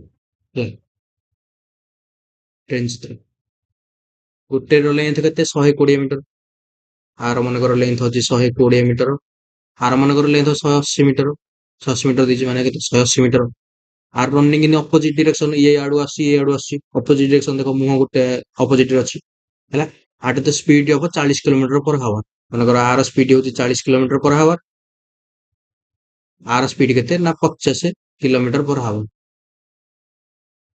ହେଲା ତାହେଲେ କେତେ ସମୟରେ ସେମାନେ ଇଚ୍ ଅଦର ମିଟ୍ କରିବେ ମାନେ କେତେ ସମୟ ପରେ ସେମାନେ ପରସ୍ପରକୁ କଣ ଅତିକ୍ରମ କରିବେ ଇଏ ଆଡୁ ଆସିବ କେତେ ସମୟ ପରେ ସେମାନେ ମିଟ୍ ହେବେ ମାନେ ଏମିତି କ୍ରସ୍ କରିବେ ହେଲା ମାନେ ଇଆଡୁ ଆସିବ ଟ୍ରେନ ଦିଟାକୁ ଏମିତି କ୍ରସ୍ କରିବେ ଇଆଡୁ ଯିବ ଏଇ ଟାଇପର ମୁହଁ ଦେଖା ଦେଖି ହେବେ ହେଲା କେତେ ସମୟ ପରେ ଜଣା ନାହିଁ ଏ ଟି ସମୟ ପରେ ମନେକର ନେଇଯିବ ବାହାର କର ଏବେ ଟାଇମ ର ଫର୍ମୁଲା କଣ distance upon speed time formula कौन डिस्टेंस अपॉन स्पीड है ବ୍ୟବହାର କର ଟି ଇଜିକାଲ ଟୁ ଟି ଫର ଟାଇମ ଟି ଇଜିକାଲ ଟୁ ଡିଷ୍ଟାନ୍ସ କେତେ 120 ମିଶାଣ 180 ମିଶାଇଲେ କେତେ 300 ବାଇ ଏଠି ମିଟର ଅଛି ସ୍ପିଡ କେତେ 40 ମିଶାଣ 50 କେତେ ହେଲା 90 40 ମିଶାଣ 50 ମିଶେଇଲେ କାହିଁକି ଦେଖ ଆଗେ କଣ ପାଇଁ ମିଶେଇଲେ ଦେଖ ଏଇଟା ମନେ ରଖିଦ କଣ ପାଇଁ ମିଶେଇଲେ ଦିଟା ଟ୍ରେନ ଯେତେବେଳେ ଅପୋଜିଟ ଡିରେକ୍ସନ ଆସିବେ ହେଲା ଅପୋଜିଟ ଡିରେକ୍ସନ ଯେତେବେଳେ ଆସିବେ ଆକ୍ସିଡେଣ୍ଟ ବେଶୀ ହବ ଦିଟା ଟ୍ରେନ ଯଦି ଅପୋଜିଟ ଡିରେକ୍ସନ ଆସିବେ ସାଂଘାତିକ ଆକ୍ସିଡେଣ୍ଟ ହବ ମାନେ ଆକ୍ସିଡେଣ୍ଟ ବେଶୀ ହବ ହେଲା ତାହେଲେ କଣ ଆକ୍ସିଡେଣ୍ଟ ବେଶୀ ହେଲେ ସ୍ପିଡ ଦିଟାକ ମିଶିଯିବ ହେଲା ସ୍ପିଡ ଦିଟାକ ବେଶୀ ହେଇଗଲା ବୋଲି ଆକ୍ସିଡେଣ୍ଟ ବେଶୀ ହେଲା ନା ତାହେଲେ ମନେ ରଖିଥିବ ଦିଟାକ ଟ୍ରେନ ଯେତେବେଳେ ଅପୋଜିଟ ଡିରେକ୍ସନ ଆସିବେ ତାଙ୍କ ସ୍ପିଡ ଦିଟାକ କଣ ହେଇଯିବ ମିଶିଯିବ ତାଙ୍କ ବେଗ ଦିଟାକ କଣ ହେଇଯିବ ମିଶିଯିବ ହେଲା ଅପୋଜିଟ ଡିରେକ୍ସନ ମୁଁ ଲେଖିଦଉଛି ଏଠି ଏଟା ନୋଟ କରିଦିଅ ଅପୋଜିଟ ଡିରେକ୍ସନ ट्रेन कम्स ହେଲା ଫ୍ରେଣ୍ଡସ୍ କଣ ଆସିଲେ କଣ ହବ ନା speed will be add speed ଦିଟା କଣ ହେଇଯିବ ମିଶିଯିବ ଆଉ ସେମ୍ ଡିରେକ୍ସନ ରେ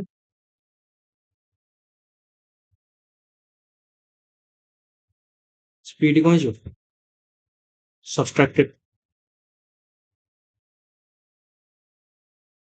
ହେଲା ସ୍ପିଡ ଦିଟା କଣ ହେଇଯିବ ଫେରାଣ ହେଇଯିବ ଏଇଟା ପ୍ଲସ ହବ ଫେରାଣ ହେଇଯିବ ଏଇଟା ହଉଛି ମନେ ରଖିବ ସେମ୍ ଡିରେକ୍ସନ ରେ କଣ ଏ ଦିଟାକୁ ଏମିତି ସେମ୍ ଡିରେକ୍ସନ ରେ ଯାଉଥିବ ଗୋଟେ ଟ୍ରେନ ଇଆଡେ ଯାଉଛି ଗୋଟେ ଟ୍ରେନ ଇଆଡେ ଯାଉଛି ଦିଟାକୁ ପୁରା ମୁହଁ ଦିଟାକର ଗୋଟେ ଇଏ ଆଡେ ଯାଉଛି ଇଏ ଆଡେ ଯାଉଛି ଦିଟାକ ସେମ୍ ଡିରେକ୍ସନ ଗଲେ କଣ ସ୍ପିଡ ଦିଟାକ କଣ ହେଇଯିବ ନା ଫେରାଣ ହେଇଯିବ ଆଉ ଅପୋଜିଟ ଡିରେକ୍ସନ ଆସିଲେ ବିପରୀତ ଦିଗରେ ଆସିଲେ କଣ ହବ ସ୍ପିଡ ମିଶିଯିବ ଏକା ଦିଗରେ ଗଲେ ସ୍ପିଡ କଣ ହେଇଯିବ ନା ଫେରାଣ କରାହେଇଯିବ ହେଲା ଏଇଟା ତମେ ମ୍ୟାଥରେ ପଢିଥିବ ଯୋଉମାନେ ବି ନ ପଢିଛ ତାଙ୍କେ ମନେ ରଖିଦେବେ ତମ ପରୀକ୍ଷାରେ କାମ ଦବ ଏବେ କଣ ଆସୁଛନ୍ତି ଦେଖ ସ୍ପିଡ ଟ୍ରେନ ଦିଟା କଣ ଅପୋଜିଟ ଡିରେକ୍ସନ ଆସୁଛନ୍ତି ୟାର ବିପରୀତ ତାହେଲେ ସ୍ପିଡ କଣ କରିବା ମିଶେଇଦବା ମିଶେଇ ଦିଅ 40 ମିଶାଣ 50 କେତେ ହେଇଯିବ 90 ଇଣ୍ଟୁ ଏଟା କିଲୋମିଟର ପର ଆୱାର ଅଛି ଏଠି ମିଟର ଅଛି ଏଠି କିଲୋମିଟର ପର ଆୱାର ଅଛି ଆମେ ମିଟର ପର ସେକେଣ୍ଡରେ କରିବା ମାନେ କଣ ହୁଏ ବଡ ସଂଖ୍ୟାରୁ ସାନ ସଂଖ୍ୟାକୁ ଯିବା ମାନେ ସାନ ସଂଖ୍ୟା ଉପରେ ରହିବ 5 ଉପରେ ରହିବ ବାଇ 18 5 ମାନେ 300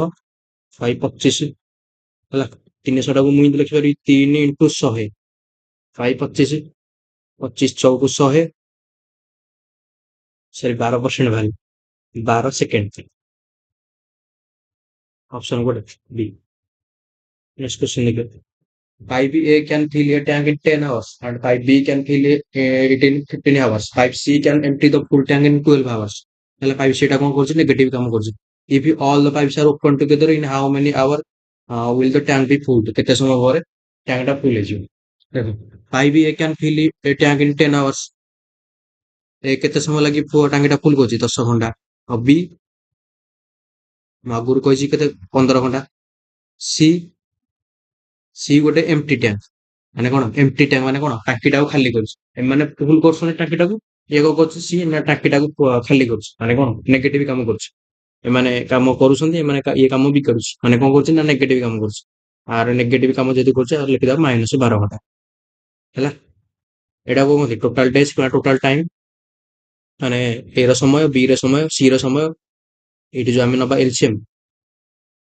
କେତେ ହବ ଏଲସିଏମ 60 10 ହବ 15 ଚଉକୁ ଆର କେତେ ହବ ମାଇନସ ଏଫିସିଏନ୍ସି ଯେହେତୁ ମାଇନସ ସରି କାମ ଯେହେତୁ ମାଇନସ ହବ ଏଫିସିଏନ୍ସି ଯେମିତି ମାଇନସ କରିବା 12 × 60 ଏଟାକୁ କୁହନ୍ତି ଏଫିସିଏନ୍ସି ଏଟା ଟୋଟାଲ ୱାର୍କ ହେଲା time efficiency total work time efficiency total work ମୁଁ ଆଗରୁ ବି କହିଛି ତାହେଲେ କଣ ହେଇଛି if all the pipes are open together ଯଦି ତିନିଟାକ ପାଇପ୍ ଆମେ ଓପନ କରିବା A plus B plus C କୁ ଆମେ ଓପନ କରିବା ହେଲା ତାହେଲେ କେତେ ସମୟ ପରେ ଟୋଟାଲ କାମ କରିବେ ଟୋଟାଲ କାମ କେତେ 60 କାମ କରିବେ ବାହାର କରିବେ ଟୋଟାଲ ଟାଇମ କେତେ T is equal to 60 by A plus B plus C A ର ଏଫିସିଏନ୍ସି କେତେ 6 ମିଶାଣ 4 ବି ର ଏଫିସିଏନ୍ସି 4 ସି ର ଏଫିସିଏନ୍ସି କେତେ ନା -5 କେତେ 60 ମାଇନସ 5 12 ଘଣ୍ଟା ଅପସନ ଡି ନେକ୍ସଟ क्वेश्चन देखिए the ratio of the current age of Rama and Shyam 3:4 5 years ago the ratio was 5:7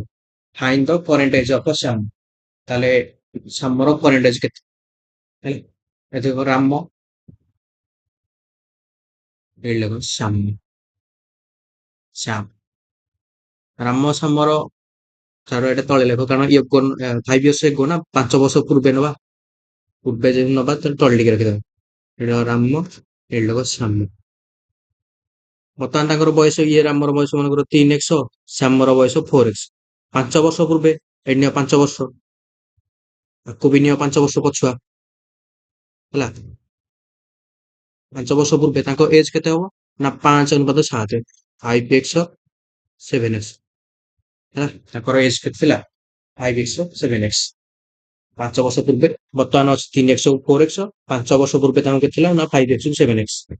ତାହେଲେ ବର୍ତ୍ତମାନ ଶ୍ୟାମର ବର୍ତ୍ତମାନ ବୟସ କେତେ ଶ୍ୟାମର ବର୍ତ୍ତମାନ ବୟସ କେତେ 4x ତାହେଲେ 4x ର ଭାଲ୍ୟୁ କେତେ ହେଲା।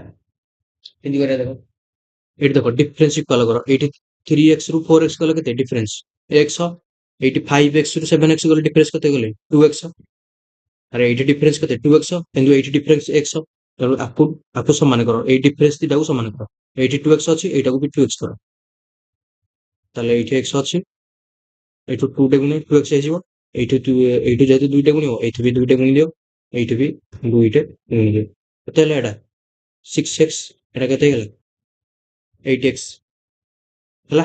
ଏଇଟା କେତେ ହେଇଗଲା ଏବେ 6x 8x 6 ରୁ 8 ଗଲେ 2 ସରି 8 ରୁ 6 ଗଲେ 2 ଏଇଠି ବି 2x ଡିଫରେନ୍ସ ସମାନ। ଏଟା ଭାବୁଛ ଡିଫରେନ୍ସ କାହିଁ ସମାନ ହେଲା ଡିଫରେନ୍ସ କଣ ପାଇଁ ସମାନ ହେଲା ମନେକର ତମେ ତମ ଭାଇଙ୍କଠୁ 10 ବର୍ଷ ବଡ ଭାବ ଗୋଟେ ଭାବ ହେଲା ତମେ ତମ ଭାଇଙ୍କଠୁ ମନେକର 10 ବର୍ଷ ବଡ କି 10 ବର୍ଷ ସାନ ଧରାଯାଉ 10 ବର୍ଷ ବଡ ହେଲା। ତାହେଲେ 10 ବର୍ଷ ପୂର୍ବେ କଣ ହବ 10 ବର୍ଷ ପୂର୍ବେ ତମେ ହେଇନଥିବ 3 ବର୍ଷ ପୂର୍ବେ ତମେ ଭାଇଙ୍କଠୁ ତମେ 10 ବର୍ଷ ହିଁ ବଡ ହେଇଥିବ।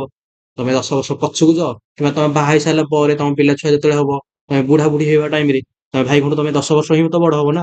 ଆଗକୁ ତମେ ପଛକୁ ଯାଅ ତମେ ପଛକୁ ଆସ ମାନେ କଣ ପଛକୁ ଯାଅ ଆଗକୁ ଯାଅ ଯାହା କର ମଝିରେ ରଖ ତମେ ଭାଇଙ୍କଠୁ ତମେ 10 ବର୍ଷ ସବୁବେଳେ କଣ ହେଇଯିବ ସବୁବେଳେ ସାନ ହିଁ ହବ ତମେ ମାନେ ତମେ ତମ ଭାଇଙ୍କଠୁ ତମ ଭାଇ ଆଉ ତମ ଭାଇ ଭିତରେ ବୟସ କେତେ ତମେ ତମ ଭାଇ ଭିତରେ ବୟସ କେତେ ହବ 10 ବର୍ଷ ହେଲା।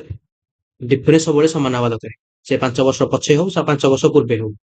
ଏଇଠି ଦେଖ ଏଇଠି ଏଇଠି କେତେ ଥିଲା 3x 4x ଡିଫରେନ୍ସ କେତେ x କିନ୍ତୁ 5 ବର୍ଷ ପୂର୍ବେ କେତେ 5x 7x ଡିଫରେନ୍ସ 2x ତେଣୁ ଆମ ଡିଫରେନ୍ସ ଇକ୍ୱାଲ କରିବା ହେଲା। 5 ବର୍ଷ ପରେ ହଉ 5 ବର୍ଷ ପୂର୍ବେ ହଉ ଡିଫରେନ୍ସ ସବୁବେଳେ ସମାନ ହେବ ଏଜରେ କଣ ଡିଫରେନ୍ସ ସବୁବେଳେ ସମାନ ହେବ ହେଲା। ଏବେ କେତେ ହେଇଗଲା 6x ଏଟା 5x ଏଟା 7x 8x ତାହେଲେ x ର ଭାଲ୍ୟୁ କେତେ ହେଲା 5 ରୁ 6 ଗଲେ କେତେ ଏବେ ଦେଖ 5 ରୁ 6 ଗଲେ କେତେ x ର ଭାଲ୍ୟୁ କେତେ 5 x ର ଭାଲ୍ୟୁ କେତେ ହବ 5। ଶ୍ୟାମର ବର୍ତ୍ତମାନ ବୟସ ଶ୍ୟାମର ପଚାରୁଛି ଶ୍ୟାମର ବର୍ତ୍ତମାନ ବୟସ କେତେ 8x ତାହେଲେ 8x ଇଜିକାଲ ଟୁ କେତେ ହବ 40 ବର୍ଷ। ଏଇଟା ହଉଛି ଶ୍ୟାମର ବୟସ ଶ୍ୟାମର ବର୍ତ୍ତମାନ ବୟସ ନାଉ ନେକ୍ସଟ କ୍ୱେଶ୍ଚନ ଦେଖି a sum of one is full interest double itself in 10 years in how many years it will be triplet itself at the same rate of interest। Question କଣ ଦେଇଛି ପାଖରେ p ନାମକ ପଇସା କଣ ହେଇଯାଉଛି ଡବଲ ହେଇଯାଉଛି 10 ବର୍ଷ ଡବଲ ହେଇଯାଉଛି ମାନେ କେତେ ହେଇଯାଉଛି 2p ହେଇଯାଉଛି ଟାଇମ କେତେ 10 ବର୍ଷରେ ଏଟା କଣ ହେଇଯାଉଛି 2p ହେଇଯାଉଛି ମାନେ ଏମାଉଣ୍ଟ ହେଲା ଟାଇମ କେତେ 10 ବର୍ଷ ରେଟ୍ କେତେ ଆମକୁ ଜଣା ନାହିଁ ହେଲା। ଦେଖ ଏଟା ଏଟା ପ୍ରିନ୍ସିପାଲ ଏଟା ଏମାଉଣ୍ଟ ତାହେଲେ ଏସଆଇ କେତେ ମିଳିଲା ସୁଧ ଆମକୁ କେତେ ମିଳିଲା 2p minus p amount minus principal p rate ବାହାର କର SI by p into 100 by T SI କେତେ p ମୂଳଧନ କେତେ p is equal to 100 into into 100 by 10 ବର୍ଷ ଟି କେତେ 10 ବର୍ଷ ଟି କୁ p କତ ରେଟ୍ କେତେ ବାହାରିଲା 10%। ଏବେ ଦେଖ ହେଲା ଏବେ ଦେଖ କୋଶ୍ଚିନ୍ କଣ ଦେଇଛି ତାପରେ p ନାମକ ପଇସା କୋଶ୍ଚିନ୍ କଣ ପଚାରିଛି ଦେଖ p ନାମକ ପଇସା 3 ଗୁଣ ହେଇଯିବ 3 ଗୁଣ ହେଇଯିବ କଣ ହେଇଯିବ 3p ହେଇଯିବ ଏମାଉଣ୍ଟ 3p ହେଇଯିବ କେତେ ବର୍ଷରେ ଜଣା ନାହିଁ ଟି ଇୟରରେ ରେଟ୍ କେତେ 10%। ରେଟ୍ ଆମେ ବାହାର କରିଦେଲେ 10% ବାହାର କର ଏଇଟା ଏବେ ଏଇଟା କଣ ମୂଳଧନ ଏଇଟା ଏମାଉଣ୍ଟ ତାହେଲେ ଏସଆଇ କେତେ ମିଳିଲା ସୁଧ ଆମକୁ କେତେ ମିଳିଲା 2p ମିଳିଲା ଆରେ ଏମାଉଣ୍ଟ ମାଇନସ ପ୍ରିନ୍ସିପାଲ ନା ସୁଧ ସୁଧ ଆମକୁ କେତେ ମିଳିଲା 2p ମିଳିଲା ତାହେଲେ ଟାଇମ ବା ଇଜିକାଲ ଟୁ କେତେ ହବ ନା SI by p into 100 by R SI କେତେ 2p by p into 100 by R କେତେ ଆମକୁ 10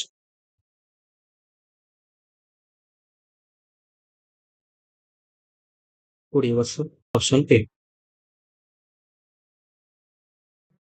नेक्स्ट क्वेश्चन देखे देखो find the perimeter of a semicircle find the perimeter of a semicircle whose radius 7 सेमी radius केते 7 सेमी radius माने कोन होला एटा देखो भलो रे बोलछि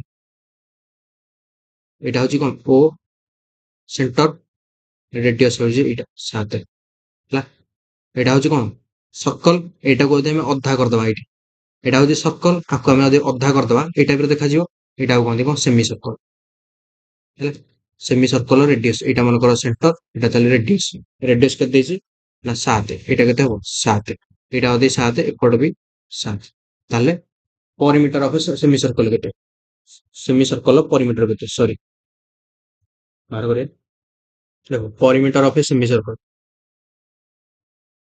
perimeter of a semicircle ହେଲା କଣ ବାହାର କର ସର୍କଲ ପରିମିଟର କେତେ ସର୍କଲ ପରିସୀମା କେତେ 2 ପାଇ r ଏଇ ଲୋକ 2 ପାଇ r ସେମି ସର୍କଲ ମାନେ ଅଧା କଲେ ମାନେ କଣ ସର୍କଲ କୁ ଅଧା କର ବାଇ 2 ହେଲା ସର୍କଲ କୁ ଅଧା କଲେ ସେମି ସର୍କଲ ବୁଝିଛ ନା ମିଶାଣ ଦେଖ ମିଶାଣ କଣ ପାଇଁ ଦେଖ ଆକୁ ଆମେ ଅଧା କଲେ ଏଇ ଯାଏଁ ଆସିଲା ଏ ଯୋଉ 2 ପାଇ r ବାଇ 2 ନୁହଁ ଏଇ ଯାଏଁ ଆସିଲା ଏ 2 ପାଇ r ବାଇ 2 ଏତିକ ବାହାର କଲେ ଏତିକର ଭାଲ୍ୟୁ ହଉଛି 2 ପାଇ r ବାଇ 2 ଆଉ ତାପରେ ଏତିକ ଦରକାର ପରିସୀମା ମାନେ କଣ ସବୁ ଯାକ ଦରକାର ନା ଏଇଟା ଦରକାର ଏଇଟା ବି ଦରକାର ହେଲା ପରିସୀମା ମାନେ କଣ ସବୁ ଯାକ ଚାରିପଟର ସବୁ ଯାକ ଦରକାର ହେଲା ଏତିକ ବାହାର କରିଦେଲେ କେତେ ହେଲା ଏତିକ ବାହାର ହଉଛି 2 ପାଇ r ବାଇ 2 ଆଉ ଦରକାର 2r ମାନେ ଏଇଟା ମିଶ୍ରଣ ଏଇଟା ହେଲା 2r ଏତିକ ବି ଦରକାର ନା ଏଇଟା ମିଶ୍ରଣ ଏଇଟା ଟୋଟାଲ ଦରକାର 2 କୁ 2 କାଟିଗଲା କେତେ ବାହାରିଲା ପାଇ r ମିଶ୍ରଣ 2r ହେଲା ଏଇଟା ମନେ ରଖିଦିଅ ସେମି ସର୍କଲ ପରିସୀମା ସେମି ସର୍କଲ ପରିମିଟର ପାଇ r ମିଶ୍ରଣ 2r ବାହାର କର ଏବେ ପାଇ r ଭାଲ୍ୟୁ କେତେ 22 ବାଇ 7 ଇଣ୍ଟୁ r କେତେ 7 ମିଶ୍ରଣ 2 ଇଣ୍ଟୁ 7 କୁ 7 କାଟିଦିଅ 22 ମିଶ୍ରଣ 14 କେତେ 4 2 6 2 1 3 36 ସେମି ନେକ୍ସଟ क्वेश्चन लिखिए सॉल्व 2 बाई 3 3 बाई 4 4 बाई 5 ଏତିକି ଆମେ ସଲ୍ଭ କରିବା ବାହାର କରିବା ସଲ୍ଭ କର 500 ଇଣ୍ଟୁ 2 ବାଇ 3 ତାପରେ 3 ବାଇ 4 4 ବାଇ 5 ହେଲା ଏଟା 3 କୁ 3 କଟିଗଲା ଆଉ 4 କୁ 4 କଟିଗଲା ଆଉ ରହିଲା 5 କୁ ବଢିଆ क्वेश्चन ଆମର ଏଟା କମ୍ବାଇନ୍ଡ ଓ ट्रिपल एसी कम्बाइंड क्वेश्चन रे पढ़िଥିଲେ exam by selling 33 metre of a cloth a man gains the selling price of 11 metre ହେଲା ତାହେଲେ find is profit percentage 33 metre କପଡା ବିକ୍ରି କରି ଜଣେ ବ୍ୟକ୍ତି 11 ମିଟର କପଡାର ବିକ୍ରି ମୂଲ୍ୟ ସହିତ ସମାନ ଲାଭ ପାଆନ୍ତି ତାହେଲେ 11 ମିଟର ଟା କଣ ଲାଭ ହେଲା 11 ମିଟର ଟା ହଉଛି ଲାଭ ମାନେ ଦେଖ କେମିତି କରିବା ସେଲିଂ ପ୍ରାଇସ୍ କେତେ 33 ମିଟର ହେଲା 33 ମିଟର କପଡା ବିକ୍ରି କରି କେତେ ଲାଭ ପାଇଲେ ନା 11 ମିଟର କପଡାର ଲାଭ ପାଇଲେ ତା ଲାଭ କେତେ ହେଲା ଏଠି ହେଲା ପ୍ରଫିଟ ସିଧା ଲେଖିବ ପ୍ରଫିଟ କେତେ ହେଲା 11 ମିଟର କପଡା ହେଲା ଏଇଟା ହଉଛି ପ୍ରଫିଟ ଲାଭ ପାଆନ୍ତି ନା ଏଇଠି ଲେଖିଛି ଲାଭ ପାଆନ୍ତି ଲେଖନ୍ତି ଲାଭ ପାଆନ୍ତି 11 ମିଟର କପଡାର ବିକ୍ରି ମୂଲ୍ୟ ସହିତ ଲାଭ ପାଆନ୍ତି ମାନେ ବିକ୍ରି କରିକି 11 ମୂଲ୍ୟର 11 ମିଟର ଲାଭ ପାଆନ୍ତି ହେଲା 33 ମିଟର କପଡା ବିକ୍ରି କରି 11 ମିଟର କପଡାର ଲାଭ ପାଆନ୍ତି ତାହେଲେ କଷ୍ଟ ପ୍ରାଇସ୍ କେତେ ହେଲା सेलिंग प्राइस माइनस प्रॉफिट केते 22 मीटर बाहर करो profit percentage is equal to केते हो ना 11 बाय 22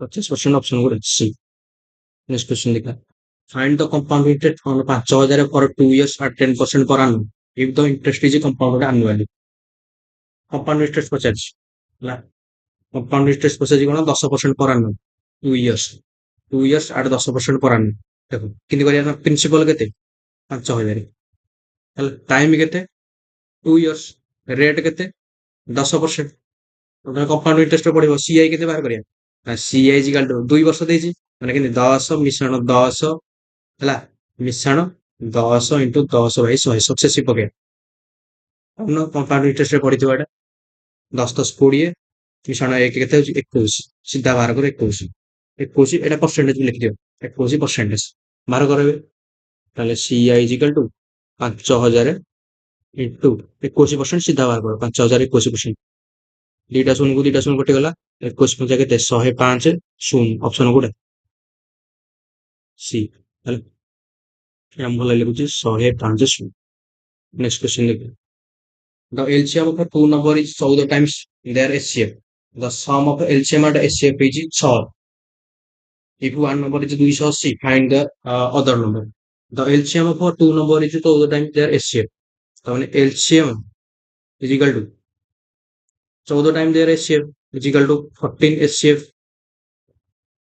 ହେଲା ତାପରେ କଣ the sum of LCM and HCF is 600 ହେଲା ତାମାନେ LCM ମିଶ୍ରଣ HCF is equal to କେତେ ନା 600 ହେଲା ବାହାର କର LCM ଜାଗାରେ ପକେଇ ପାରିବି 14 HCF ମିଶ୍ରଣ HCF ମାନେ କେତେ ହେଲା 15 HCF ବୁଝିପାରିଲ ନା ନାଇଁ LCM ଜାଗାରେ ପକେଇବି 14 HCF ଏଇଠି ଅଛି HCF 14 HCF ମିଶ୍ରଣ HCF କେତେ 15 HCF is equal to କେତେ ହବ 600 ତାହେଲେ HCF is equal to କେତେ ହବ କେତେ 15 ଚଉକୁ 60 କେତେ 40 ହେଲା HCF ଯଦି 40 ତାହେଲେ LCM କେତେ LCM ତାହେଲେ କେତେ হবে ନା 14 into 40 560 ହେଲା LCM is equal to 14 ଗୁଣା ହବ HCF ର HCF ହେଲା 40 ତାହେଲେ LCM କେତେ ହବ 14 into 40 ତାହେଲେ ଗୋଟେ ନମ୍ବର ଦେଇଛି 280 ତମେ ପଢିଥିବ LCM HCF କନସେପ୍ଟରେ ମାନେ ଫାର୍ଷ୍ଟ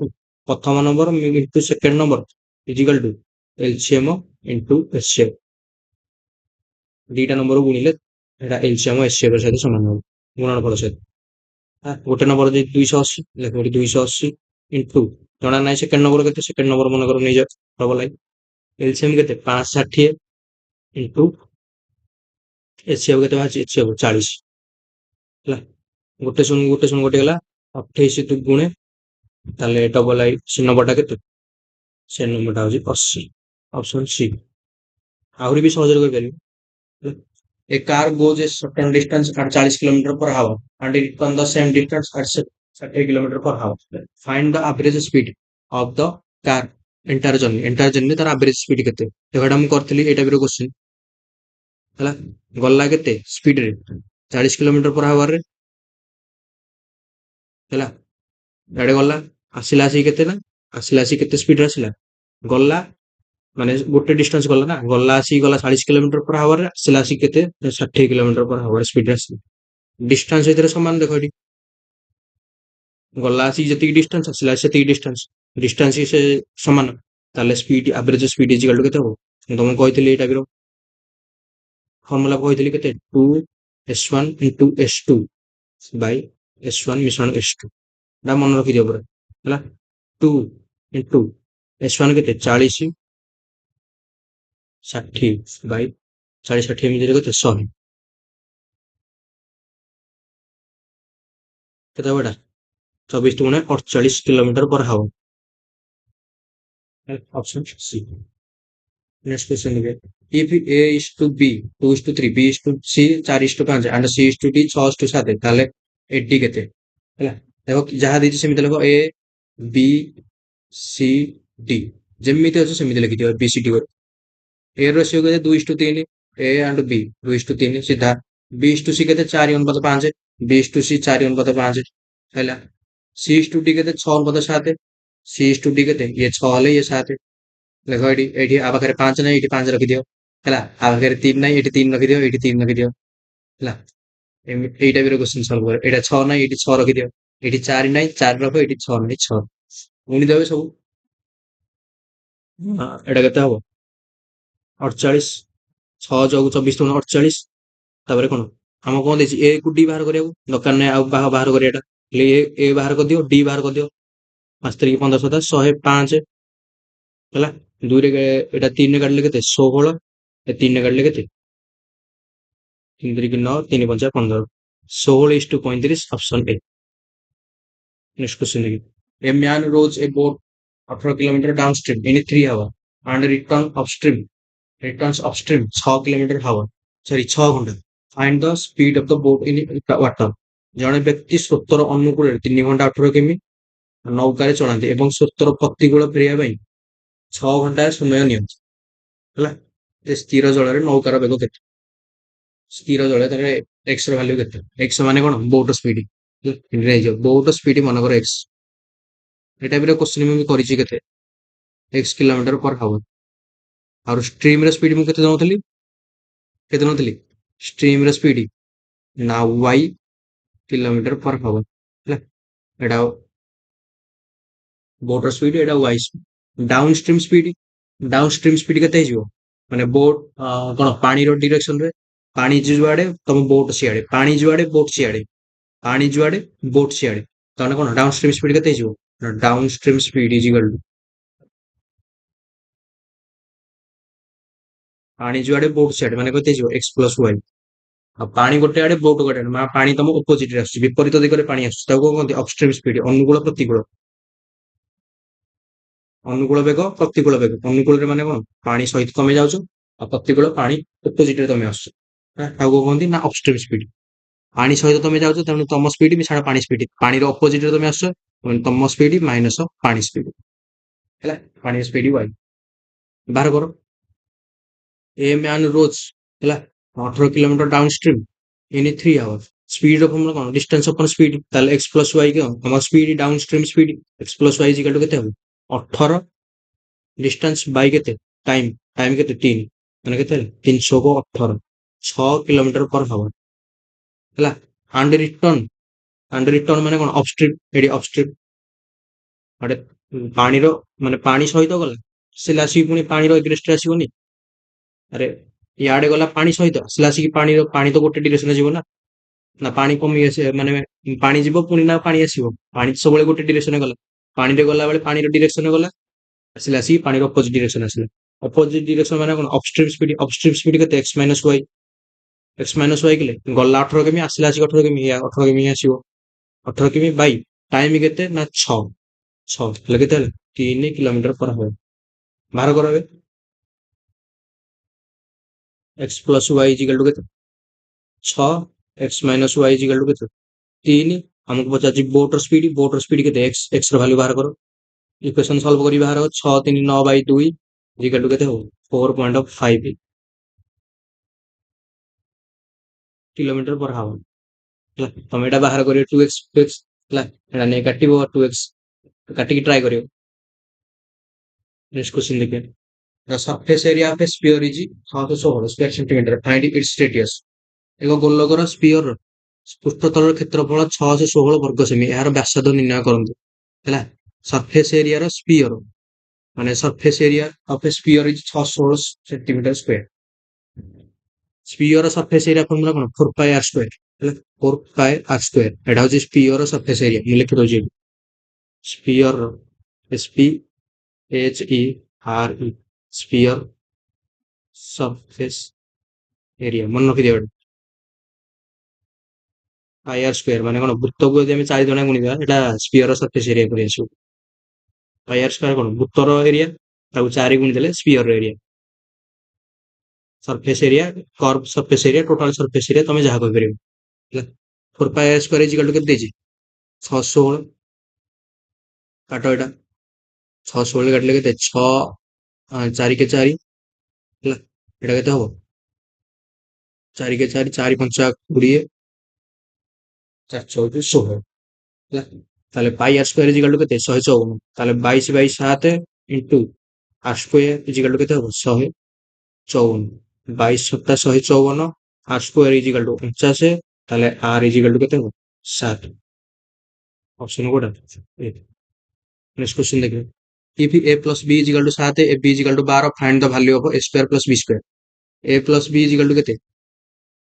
7 और b is equal to 12 ହବ। ଦିଟା ସଂଖ୍ୟା, ଦିଟା ସଂଖ୍ୟା ହବ, ଦିଟା ସଂଖ୍ୟା ହବ ଯେମିତି ମିଶେଇଲେ 7 ହଉଥିବ, ଗୁଣିଲେ 12 ହଉଥିବ। କେତେ? 3 4 3 4 7 3 4 12 ବାହାର କରିବେ ସିଧା a square plus b square. a square plus b square ମାନେ କେତେ? 3 ସ୍କୋୟାର ମିଶାଣ 4 ସ୍କୋୟାର 9 ମିଶାଣ କେତେ? 16 25। ଅପସନ ଏ ହେଲା। ଏଇଟା ହଉଛି ସର୍ଟ ଟ୍ରିକ୍, ତମେ ଭାବିକି ବାହାର କଲ। ଏବେ ଦେଖିବା ବେସିକ ରେ ଏଇଟା କେମିତି କରିବ। ଦେଖ ବେସିକ ରେ କେମିତି ହଉଛି ଦେଖ। ଏ ପ୍ଲସ ବି ଦେଇଛି 7, ଏ ବି ଦେଇଛି 12 ହେଲା। ଏ ପ୍ଲସ ବି କେତେ ଦେଇଛି? 7, ଏ ବି ଦେଇଛି 12। ତାହେଲେ ଏ ପ୍ଲସ ବି ର ହୋଲ ସ୍କୋୟାର କେତେ ହବ? ଇଜିକାଲ ଟୁ ଏ ସ୍କୋୟାର ମିଶାଣ ବି ସ୍କୋୟାର ମିଶନ 2a ବି ତମେ ପଢିଥିବ ଏଟା a ପ୍ଲସ୍ b ର ହୋଲ୍ ସ୍କୋୟାର ସୂତ୍ର a ପ୍ଲସ୍ b ର ହୋଲ୍ ସ୍କୋୟାର କେତେ 7 ର square 49 is equal to a square ଜାଣିନେ ମିଶନ b ସ୍କୋୟାର ମିଶନ ab ଦେଇଛି ab ଦେଇଛି 12 ମାନେ 2 into 12 କେତେ ହବ 2 into 12 ମାନେ କେତେ 24 ତାହେଲେ a square plus b square କେତେ ହବ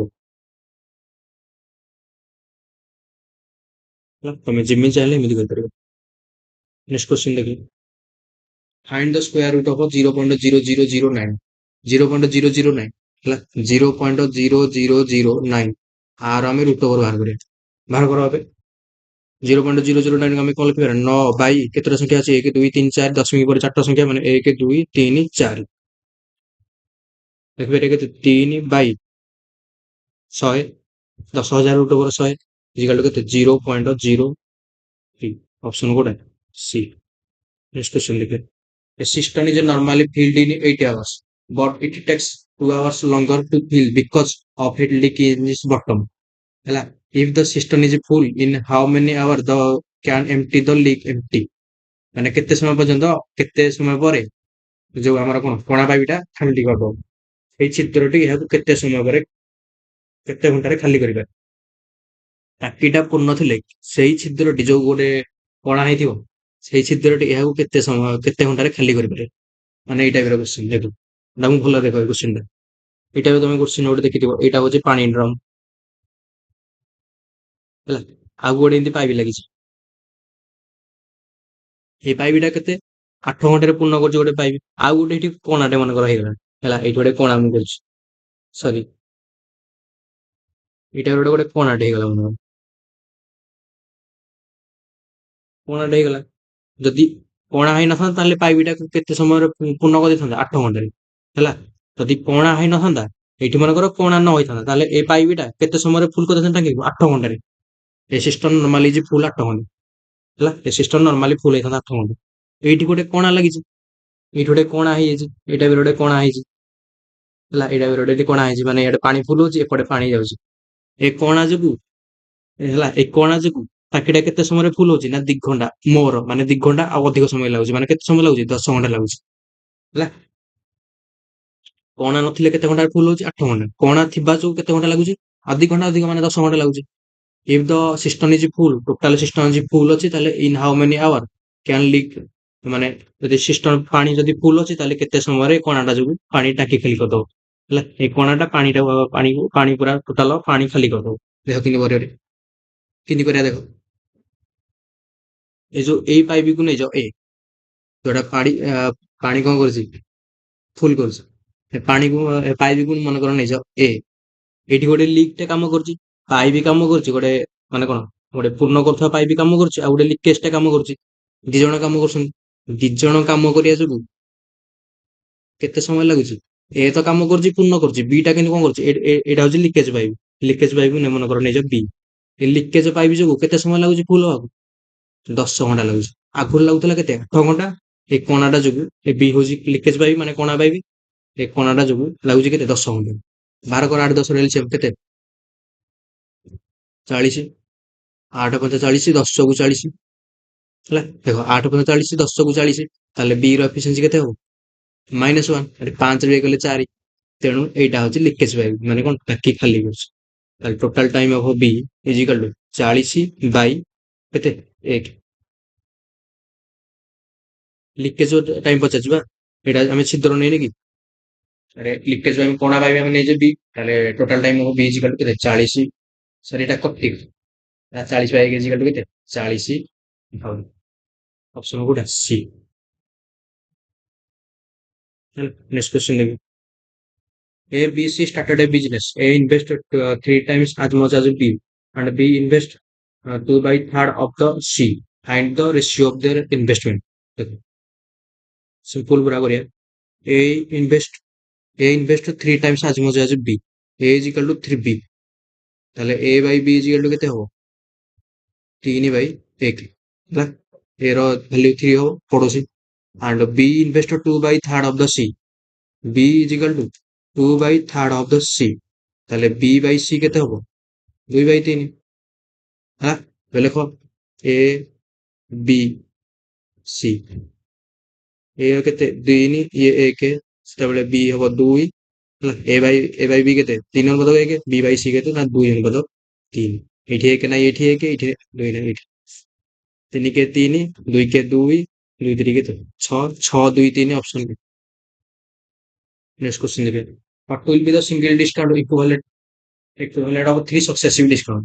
ଏ ତିନିଟା ଡିସକାଉଣ୍ଟକୁ ଆମେ ସିଙ୍ଗଲ ଡିସକାଉଣ୍ଟରେ କନଭର୍ଟ କରିବା ହେଲା। ଏ ତିନିଟା ଡିସକାଉଣ୍ଟରୁ ଆମେ କଣ ସିଙ୍ଗଲ ଡିସକାଉଣ୍ଟରେ କନଭର୍ଟ କରିବା। ତମେ ପଢିଥିବ ସକ୍ସେସିଭ ମେଥଡ, ଏ ମାଇନସ ଏ ଡିସକାଉଣ୍ଟରେ ପଢିନଥିବ ଏ ପ୍ଲସ ବି ମିଶ୍ରଣ ଏ ବି ବାଇ 100, ଏ ପଢିନ ଏ ପ୍ଲସ ବି ମିଶ୍ରଣ ଏ ବି ବାଇ 100 ହେଲା। ଯେହେତୁ ଡିସକାଉଣ୍ଟ ଆମେ କେମିତି ଲେଖିବା, ମାନେ minus a minus b minus minus minus minus a into minus b କେତେ ହେଇଯିବ ପ୍ଲସ ଏ ବି ବାଇ 100। ତମେ ପଢିଥିବ ଏଟା ସକ୍ସେସିଭରେ ହେଲା। କିମ୍ବା ଆଉ ଗୋଟେ ବି ତିନିକା ବି ଫର୍ମୁଲା ଅଛି। ତିନିକା ଫର୍ମୁଲା କଣ ଏ ଟାଇପର ନାହିଁ, ଏ ପ୍ଲସ ବି ପ୍ଲସ ସି ମିଶ୍ରଣ ଏ ବି ମିଶ୍ରଣ ବି ସି ମିଶ୍ରଣ ଏସ ସି। ଏ ଟାଇପର ଭାଇ କେତେ ହବ 100 ନା କେତେ ହବ ଜଣା ନାହିଁ, ମନେ ପଡୁନି ମୋର, ଏଟା ବି ଦରକାର ନାହିଁ ହେଲା। ସେମାନେ ମନେ ରଖିছে ବି ଭଲ କଥା, ଯୋଉମାନେ ମୋର ବି ଦରକାର ନାହିଁ ହେଲା। ହେଲା ଏଇ ଟାଇପର ପକେଇବ, ମାନେ ସକ୍ସେସିଭ ପକେଇକି ଆର ଆର ବାହାର କରିବ, ତାପରେ ଏଇଠି ଯେତିକି ବାହାରିବ ପୁଣି ସକ୍ସେସିଭ ପକେଇକି ଏଇଟା ବାହାର କରିବ ହେଲା। ତମେ ଏମିତି ବାହାର କରିପାରିବ ଏଇ ସକ୍ସେସିଭ ପକେଇକି। ଏଇଟା ତ ସକ୍ସେସିଭ ପକେଇକି ଦେଖ, ରେସିଓ ପକେଇକି ବାହାର କରିବ, ସବୁଠୁ ଇଜି ହଉଛି ମେଥଡ 2 କଣ ରେସିଓ ପକେଇକି ବାହାର କରିଦିଅ, ସବୁଠୁ ଇଜି। ରେସିଓ ପକେଇ 10% ଡିସକାଉଣ୍ଟ, ମାନେ 100 ଆଇଟମକୁ 10% ମାନେ 10% ଡିସକାଉଣ୍ଟ ଦେଇକି ବିକିଲା। 100 ଆଇଟମକୁ 10% ଡିସକାଉଣ୍ଟ ଦେଇକି ବିକିଲା, ମାନେ କେତେ ଟଙ୍କାରେ ବିକିଲା 90 ଟଙ୍କାରେ ବିକିଲା। ତାପରେ ପୁଣି 100 ଆଇଟମକୁ 20% ଡିସକାଉଣ୍ଟ ଦେଇକି ବିକିଲା, 80 ଟଙ୍କାରେ ବିକିଲା। 100 ଆଇଟମକୁ 30% ଡିସକାଉଣ୍ଟ ଦେଇକି ବିକିଲା, ମାନେ କେତେ ଟଙ୍କାରେ ବିକିଲା 70 ଟଙ୍କାରେ ବିକିଲା। କାଟିଦିଅ ଏବେ, ଗୋଟେ ଶୂନ କଟିଗଲା। ତେଣୁ ଏଠି ମୁଁ ଲେଖିପାରିବି 10:9 ହେଲା। ଏଠି 20 ଚୌକ 80, 20 ପଞ୍ଚା 100, ତେଣୁ ମୁଁ ଲେଖିପାରିବି କେତେ 5 ଆଉ ଏଠି 4 ହେଲା। ତାର ଏଠି ଗୋଟେ ଶୂନ କଟିଗଲା, ତେଣୁ ମୁଁ ଲିଖିପାରିବି କେତେ, ଏଟା କାଟିଦେବି, ଏଠି ମୁଁ ଲିଖିପାରିବି କେତେ 10, ଏଠି ମୁଁ ଲିଖିପାରିବି 7। ପୁଣି ଦେବେ ଆଉ କଟୁଛି କି ଦେଖ, ଏଠି କଟୁଛି ନା ନାଇଁ ଦେଖ, ଏଠି କଟି ଯାଉଛି, ଏଠି 2 ଦୁଗୁଣେ 2 ପଞ୍ଚା ହେଲା। ଆଉ କଟୁଛି କି ଦେଖ, ହଁ କଟି ଯାଉଛି 2 ପଞ୍ଚା। ପୁରା କାଟ ରେସିଓ, ଏଇଟା ଏପଟକୁ ଏପଟ ସହିତ କାଟିବ, ଏପଟକୁ ଏପଟ କାଟିବନି। ତମେ କାଟିବ 5 ଦୁଗୁଣେ 10, 5 5 କଟିଗଲା, ନାଇଁ ଏମିତି ନୁହଁ, ଏପଟ ରେସିଓ ସହିତ ଏପଟ ରେସିଓ ଗୋଟେ କାଟିବ। କେତେ ହବ 5 ପଞ୍ଚା 25 ପଞ୍ଚା 125 ହେଲା। 9 ସନ୍ତା 63 ଡିସକାଉଣ୍ଟ କରିଦେଲା ଦେଖ, ଏଇଟା 25 ଆଇଟମକୁ 63 ଟଙ୍କାରେ ବିକିଲା, ଡିସକାଉଣ୍ଟ କେତେ ଦେଲେ 5 3 ଗଲେ 2, 12 6 ଗଲେ 6, 62 ଡିସକାଉଣ୍ଟ ଦେଲେ, 62 ଟଙ୍କା ଡିସକାଉଣ୍ଟ ଦେଲେ। ତାହେଲେ ଡିସକାଉଣ୍ଟ ପରସେଣ୍ଟେଜ ବାହାର କଲେ କେତେ ହବ 62 ବାଇ 125 ଇଣ୍ଟୁ 100 ହେଲା। 25 ପଞ୍ଚା 125, 25 ଚଉ କେତେ 100, 4 ଦୁଗୁଣେ 8, 6 ଚଉ କେତେ 24 ବାଇ 5 କଲେ କେତେ, ମୁଁ କହିଥିଲି କେମିତି କରିବ ନା 8 ଦୁଗୁଣେ 16, 6 ରଖିଲେ ଲାଗେ 4 ଦୁଗୁଣେ 8 1 9, 2 ଦୁଗୁଣେ 4, 496 ହେଲା। ଗୋଟେ ସଂଖ୍ୟା ଛାଡିକି ଦଶମିକ ଦେଇଦବ, କେତେ ହବ 50.6% ଏଫିସିଏନ୍ସି। ନେକ୍ସଟ କ୍ୱେଶ୍ଚନ ଦେଖିବ, find the average of first 10 multiple of 7। ପ୍ରଥମ 7ଟି, 7ର ପ୍ରଥମ 10ଟି ଗୁଣିତ କର ହାରାହାରି ନିର୍ଣ୍ଣୟ କରନ୍ତୁ। 7ର ପ୍ରଥମ ବାହାର କର, ପ୍ରଥମ ନମ୍ବର କେତେ 7 ଇଣ୍ଟୁ 1 7, ତାପରେ 14, ତାପରେ 7 21, 7 ଚଉକୁ 28, ଏମିତି ହେଇଯିବା। ପ୍ରଥମ 7ଟି ମାନେ କେତେ 7 ଇଣ୍ଟୁ 7, ମାନେ 7 ଇଣ୍ଟୁ 1 7 ଇଣ୍ଟୁ 2 7 ଇଣ୍ଟୁ 3, ଏମିତି ହେଇକି କୋଉ ଯାଏଁ ଯିବା। ପ୍ରଥମ 7ଟି ମାନେ କେତେ 49 ହେଲା। ତାହେଲେ ଆଭରେଜ ଇଜିକାଲ ଟୁ କେତେ ହବ, ସମ ଅଫ ନମ୍ବର ବାହାର କରିବେ। 7 ମିଶ୍ରଣ 14 ମିଶ୍ରଣ 21 ଡଟ ଡଟ କୋଉ ଯାଏଁ ଯିବେ 49 ଯାଏଁ ବାଇ ନମ୍ବର କେତେ ଟୋଟାଲ ନମ୍ବର 7ଟା। ପ୍ରଥମ 10ଟା ଦେଇଛି, କୋଶ୍ଚିନ୍ ଭୁଲ ସରି ପ୍ରଥମ 10ଟା ଦେଇଛି, ମାନେ କୋଉ ଯାଏଁ ଯିବା, ଏଇଟା 70 ଯାଏଁ ଯିବା ହେଲା। ପ୍ରଥମ 10ଟା ଦେଇଛି, ମାନେ 7 ଇଣ୍ଟୁ 1 7କ ପଣିକିଆ ସିଧା ଗାଇଦିଅ, 7କ ପଣିକିଆର ଆଭରେଜ ବାହାର କରିଦିଅ। ପ୍ରଥମ 10ଟା ଦେଇଯିବା, ଫାଷ୍ଟ 10 ଯୋଉଟା 7 ଦ୍ୱାରା ଗଠିତ ଥିବ, ମାନେ 7 ଇଣ୍ଟୁ 1 7 ଇଣ୍ଟୁ 1 7 ଦୁଗୁଣେ 14, 7 7 7 ଦୁଗୁଣେ 14, 7 21 7 28, ଏମିତି ହେଇ 70 ହେଲା। ବାହାର କରିବେ 7 ମିଶ୍ରଣ 14 ମିଶ୍ରଣ 21 ମିଶ୍ରଣ 28 ମିଶ୍ରଣ 35, ଏମିତି ହେଇ ଆମେ ମିଶେଇବା 70 ଯାଏଁ ବାଇ ଟୋଟାଲ ନମ୍ବର କେତେ 10। ମିଶା ହବେ 7 କମନ ଗଲେ ସବୁଥିରୁ କେତେ ହେଇଯିବ? ଏଟା 1 ହେଇଯିବ, 2 ହେଇଯିବ, 3 ହେଇଯିବ, 4 ହେଇଯିବ, ଏମିତି ମିଶାଣ 10 ସାଙ୍ଗେ ଯିବ, ବାଇ କେତେ ହେଇଯିବ? 10। ସୂତ୍ର କଣ? 1 ମିଶାଣ 2 ମିଶାଣ 3 ମିଶାଣ 4 ସୂତ୍ର କଣ? 7 n whole into n plus 1 ହେଲା, ବାଇ 2 ବାଇ 10 ହେଲା। ଏତିକର value n whole into n plus 1 by 2 କେତେ ହବ? ଏଟା 7 ଇଣ୍ଟୁ 10 ଇଣ୍ଟୁ 11 ବାଇ 2 କେତେ ହବ? 2 5 10 ବାଇ 2 କେତେ ହବ? ଏଟା 11 5 55 ହେଲା, 7 5 35, 35 ଇଣ୍ଟୁ 11 ବାଇ 2 କେତେ ହବ? ଏଟା 5 କୁ 5, 5 3 8, 3 କୁ 3 ବାଇ 2 ହେଲା, କେତେ ହବ? ଏଟା ନା ଭୁଲ ଅଛି ବୋଧେ କୋଉଠି ନା, ଏଟା 10, ଏଠି ଆମେ 2 ଲେଖିଦେବି। ଏଇଠି 2 କୁ 2 କଟିଗଲା, ଏଇଠି ଦେଖ 2 କୁ 2 ଏପଟ କଟିଗଲା, ଏଠି ତଳେ 10 ରହିବା କଥା ହେଲା। ମୁଁ ସେଇଥିପାଇଁ କହୁଛି ଭୁଲ କୋଉଠି ଅଛି। 38.5 ହବ ଆନ୍ସର। କେତେ ହବ? 38.5। ଆଉ ଗୋଟେ ଟ୍ରିକ୍ କହିଥିଲି, ଏଠି ଲେଖିଦଉଛି ସାଇଡରେ। ଆଉ ଗୋଟେ ଟ୍ରିକ୍ କହିଥିଲି କିନ୍ତୁ ସେକେଣ୍ଡ ଟ୍ରିକ୍। ସେକେଣ୍ଡ ଟ୍ରିକ୍ କଣ? Second trick average is equal two 70 ମିଶାଣ 7 ହେଲା। 70 ମିଶାଣ 7 କର, 70 ମିଶାଣ 7 ବାଇ କେତେ ହବ? 2 ହେଲା, ମାନେ ପ୍ରଥମ ଲାଷ୍ଟ ନମ୍ବର ମିଶାଣ ପ୍ରଥମ ନମ୍ବର ବାଇ 2। 70 ମିଶାଣ 7 କେତେ? 77 ବାଇ 2। ଏଟା ଭଲ କେତେ ହବ? 38.5। ସିଓର ହବ answer option B। Next question, second last question, तापर क्वेश्चन एंड ହେଇଯିବ। The difference between the compound interest and the simple interest on a sum of money for 2 years is at 5% per annum is 15 ହେଲା। find the sum। sum କେତେ ଧରି ହବ ହେଲା। ଦେଖ ଏଠି rate କେତେ? 5% ହେଲା। 2 ବର୍ଷର ଚକ୍ରବୃଦ୍ଧି ସୁଧ, 2 ବର୍ଷର ଚକ୍ରବୃଦ୍ଧି ସୁଧ ଏବଂ ସରଳ ସୁଧର ଅନ୍ତର। ଆଗ ସରଳ ସୁଧ ବାହାର କର। ରେଟ୍ ସାଇ କେତେ ତାହେଲେ? ସରି, ଆଗ ଟାଇମ ଲେଖିଦିଅ। ରେଟ୍ କେତେ? 5 ବର୍ଷ, ଟାଇମ କେତେ? 2 ବର୍ଷ। ମେନ୍ ହଉଛି ରେଟ୍ ଆଉ ଟାଇମରେ। ତାହେଲେ ଏସ୍ଆଇ କେତେ ହବ? 5%, 5% ଦିଥର ମିଳିଲା କେତେ? 10% ମିଳିଲା, ସିଧା 10% ହେଲା। ଏଟା ହଉଛି ଏସ୍ଆଇ। ସିଆଇ କେତେ ହବ ହେଲା? ଏଠି ଲେଖିଦଉଛି ମୁଁ। ସିଆଇ କେତେ ହବ? ସିଆଇ କେମିତି ବାହାର କରିବା? ସକ୍ସେସିଭ ପକା, 5 ମିଶ୍ରଣ 5 ମିଶ୍ରଣ କେତେ ହବ? 5 5 10 ମିଶ୍ରଣ 25/100 କେତେ ହେଲା? ଏଟା 10.25 ହେଲା। ଏଇଟା ହଉଛି ସିଆଇ, ଏତିକି ହଉଛି ସିଆଇ ର ଭାଲ୍ୟୁ, ଏଇଟା ହଉଛି ସିଏମ୍। ଲେଖିଦଉଛି ଏଠି, ଏଇଟା ହଉଛି ସିଆଇ ର ଭାଲ୍ୟୁ। ସିଆଇ ର ଭାଲ୍ୟୁ କେତେ ହବ? ନା 10.25% ହେଲା। ସିଆଇ ର ଭାଲ୍ୟୁ ଏତିକି, ଏସ୍ଆଇ ର ଭାଲ୍ୟୁ 10%। ଆଙ୍କ ଭିତରେ ମାଇନସ୍ କେତେ? 15 ଟଙ୍କା ଦେଇଛି ନା ନାଇଁ? The difference between compound interest and simple interest, the difference between compound interest and simple interest, difference କେତେ ହଉଛି? 0.25% ର ଭାଲ୍ୟୁ କାର? Car value? ଏଟା 15 ଭାଲ୍ୟୁ। ଆମକୁ ଦରକାର କଣ? Find the SUM.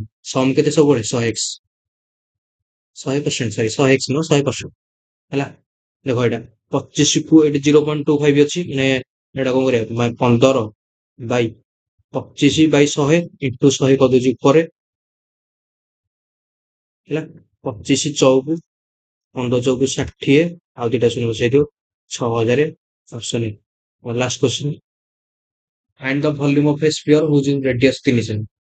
Volume of a sphere, sphere volume ମନେ ରଖିଦ। Sphere volume formula, sphere ର volume 4/3 ପାଇ ଆର କ୍ୟୁ, 4/3 ପାଇ ଆର କ୍ୟୁ ହେଲା। ବାହାର କରା ହୁଏ volume of a sphere, volume of sphere is equal to କେତେ? ନା 4/3 ପାଇ ଆର କ୍ୟୁ, ମାନେ 4/3 ଇଣ୍ଟୁ ପାଏର, ପାଏର ଏମିତି ଦେଖିଛି ଅପସନ ଦେଖ, ପାଇ ଦେଇଛି 22/7 ପକେଇବା ଦରକାର ନାହିଁ, ସିଧା ଲେଖ ପାଏ ଇଣ୍ଟୁ ଆର କ୍ୟୁ ମାନେ କେତେ ହବ? 3 ଇଣ୍ଟୁ 3 ଇଣ୍ଟୁ 3, ଗୋଟେ 3 ଗୋଟେ 3 କାଟିଦିଅ, 3 3 9 14 36